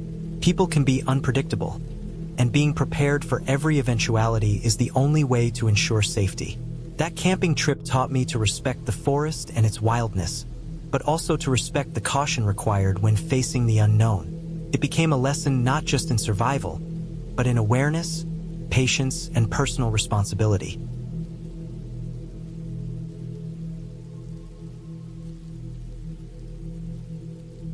I had been planning this solo camping trip for months. The idea of escaping the city, leaving behind the constant noise, the traffic, the lights, and the endless pressure of work had been consuming me for weeks. I wanted something simple, just me, the forest, and the quiet that only comes when you're deep enough into the wilderness that no one can reach you. I packed my old, sturdy backpack carefully, checking and double-checking everything. Tent, sleeping bag, food, water, a first aid kit, matches, a flashlight, extra batteries, a map, compass, and a small hand axe. I had all of it, or so I thought. The trailhead was quiet when I arrived just after dawn. A thin fog rolled over the valley, and the early morning air smelled damp and earthy. The parking lot was nearly empty, save for a few cars that were clearly day hikers. I tightened the straps on my backpack, slung it over my shoulders, and started walking. The path was narrow, winding, and covered in fallen leaves. At first, the walk was peaceful. Birds chirped in the distance, and a cold breeze occasionally rustled the branches overhead. I kept my pace steady, glancing at the map now and then to make sure I wasn't drifting off the trail. Hours passed. The sun climbed higher, casting mottled light across the forest floor. I stopped occasionally to drink water and eat small snacks, careful not to disturb anything. By midday, I found a small clearing near a creek. The water ran clear and cold, and I filled my bottle, crouching to take a long drink. The sound of the creek was soothing, almost hypnotic, and I sat on a fallen log for a while, listening. I felt entirely alone, yet completely at peace. After a short rest, I packed up and continued deeper into the woods. The trail became less defined here, narrower and littered with roots and rocks. My boots slipped occasionally on wet leaves. I kept telling myself I knew the general direction, that my map and compass would guide me, but an uneasy feeling began creeping into my chest. It was subtle at first, a tiny prickle at the base of my spine. Then it grew, a persistent knot of doubt and tension. By late afternoon, I realized the trail was gone. What I had thought was a faint path dissolved into a tangle of underbrush and fallen trees. I checked my compass. I had been walking east, but the terrain didn't match the map at all. Panic bubbled up inside me, but I forced myself to stay calm. I reminded myself that this was part of camping. The wilderness isn't meant to be easy. I looked around, trying to identify landmarks, but every tree looked the same, every fallen log indistinguishable from the next. Shadows lengthened as the sun dropped lower. I knew I had to set up camp soon. I found a small, flat area on slightly higher ground. It wasn't ideal, the ground was uneven, and there were rocks under the thin layer of soil, but it was safe from the creek's occasional rush and didn't seem to be in an obvious animal path. I unpacked my tent and struggled to set it up in the fading light. Every sound, the rustle of leaves, the snap of a twig, made me jump. I kept telling myself it was just small animals moving, but the sound of something heavy, like branches cracking under weight, kept echoing from the woods around me. My heart pounded, and I realized how little I truly knew about this forest. By the time I finished, the sky was dark, a deep, empty blue.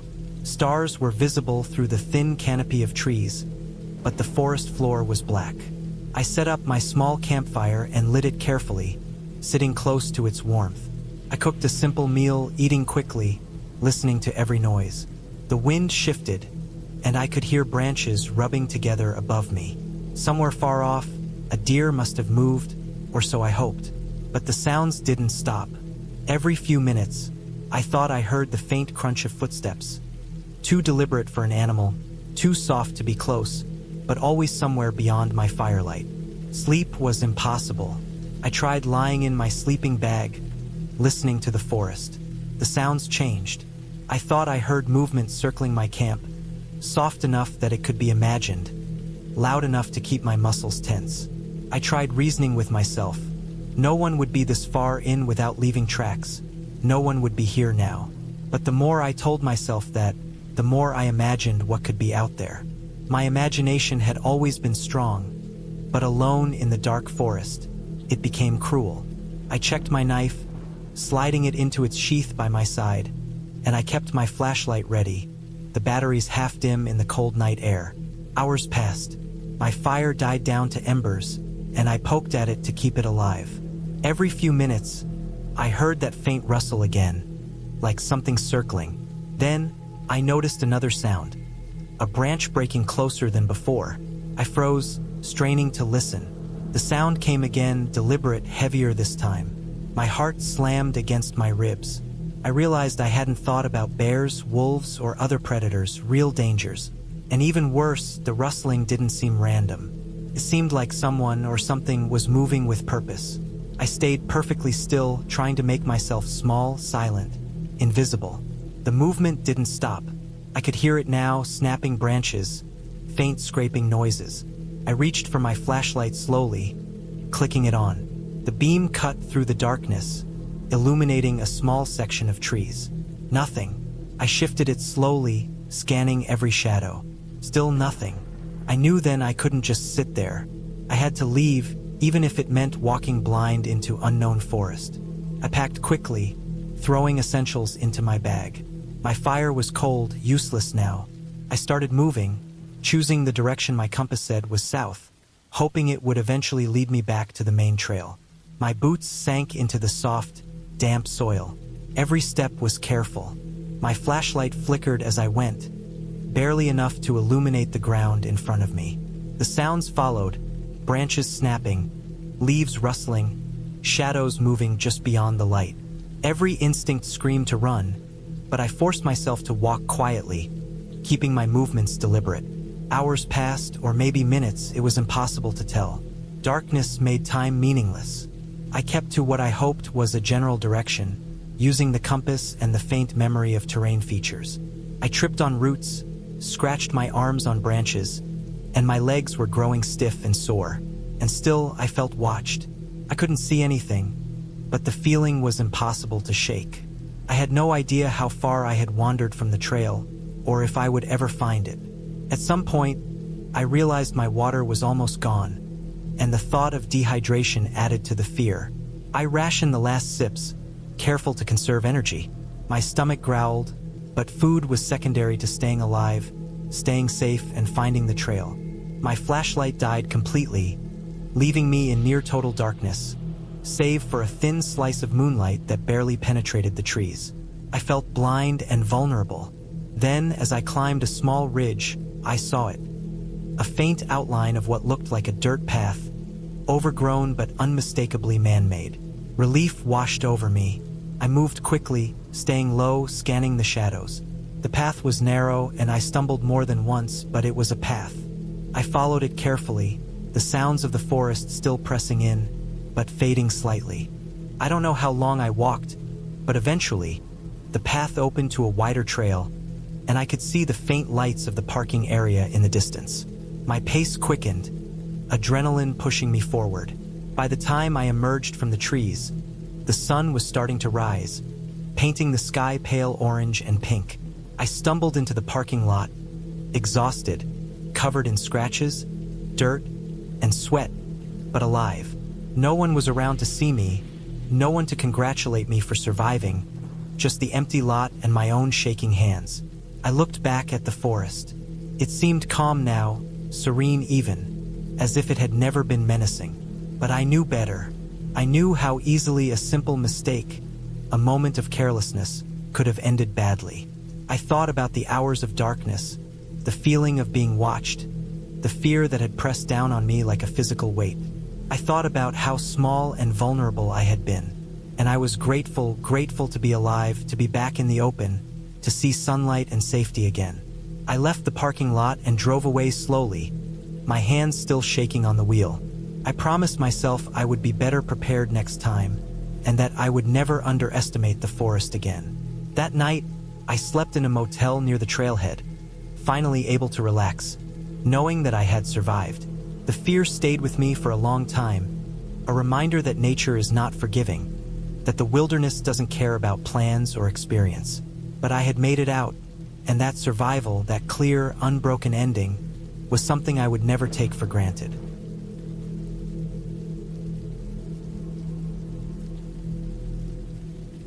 I had planned this trip for weeks, carefully mapping out a remote camping site deep in the forest.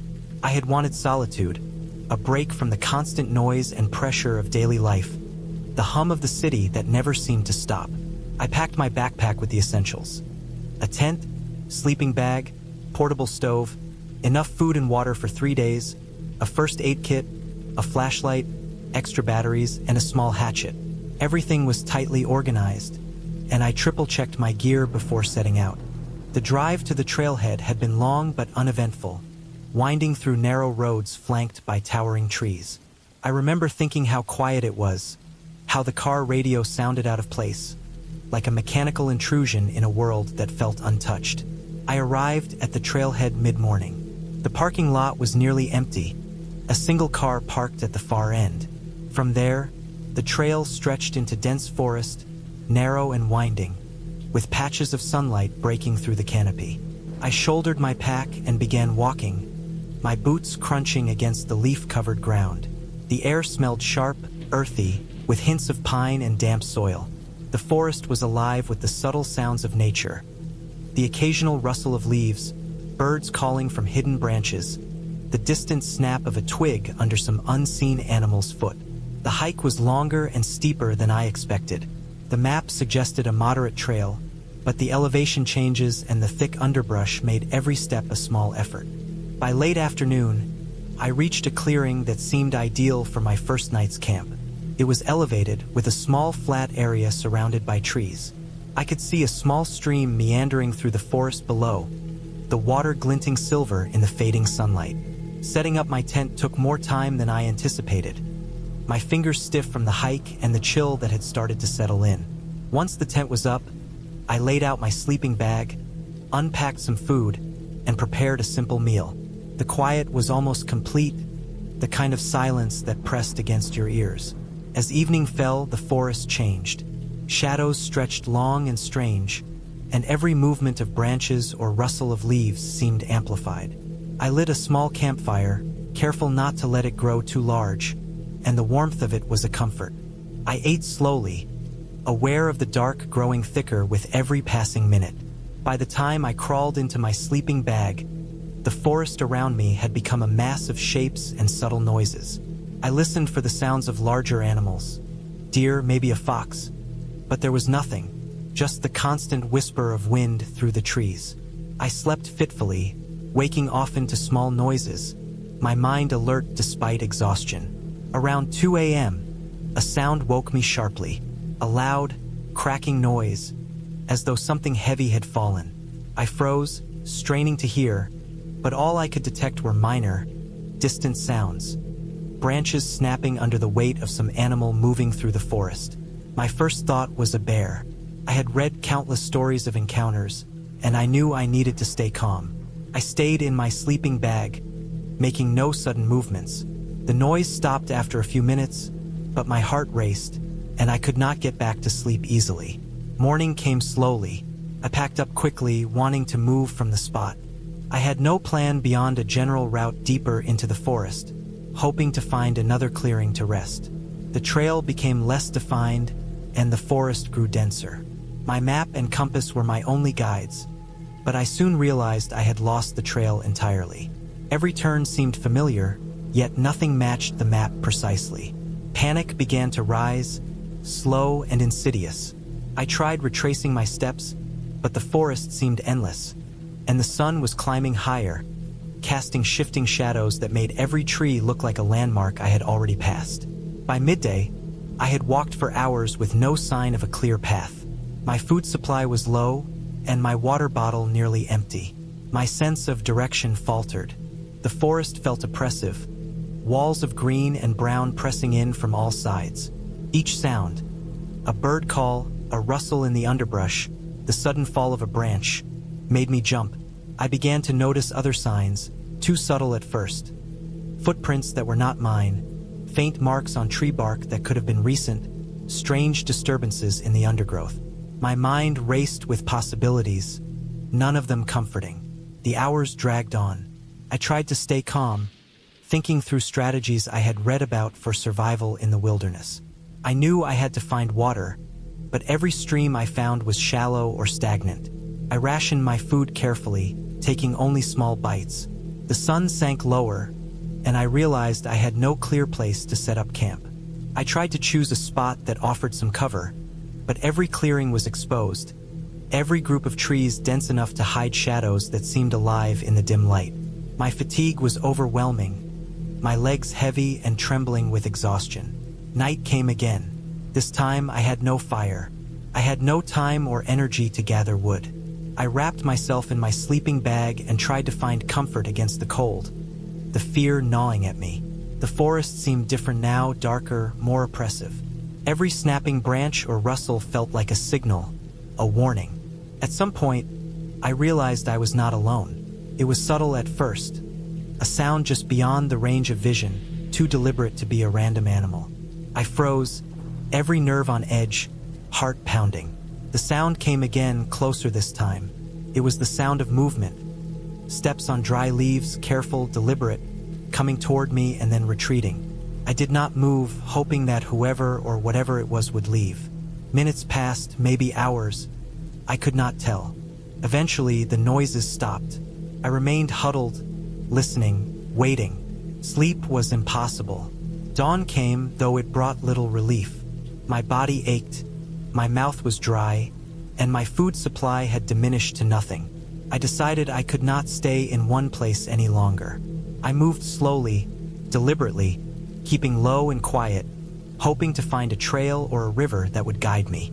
After hours of wandering, I stumbled upon faint tire tracks in the dirt, partially obscured by leaves and debris. Relief flooded me. I followed them carefully, moving as quietly as I could, each step a mixture of hope and terror. The tracks led me to a small dirt road, nearly overgrown but still recognizable. I followed it, exhausted, hungry, and parched, until finally, I saw a vehicle approaching in the distance. I waved frantically, feeling tears sting my eyes. The vehicle slowed, and a man stepped out.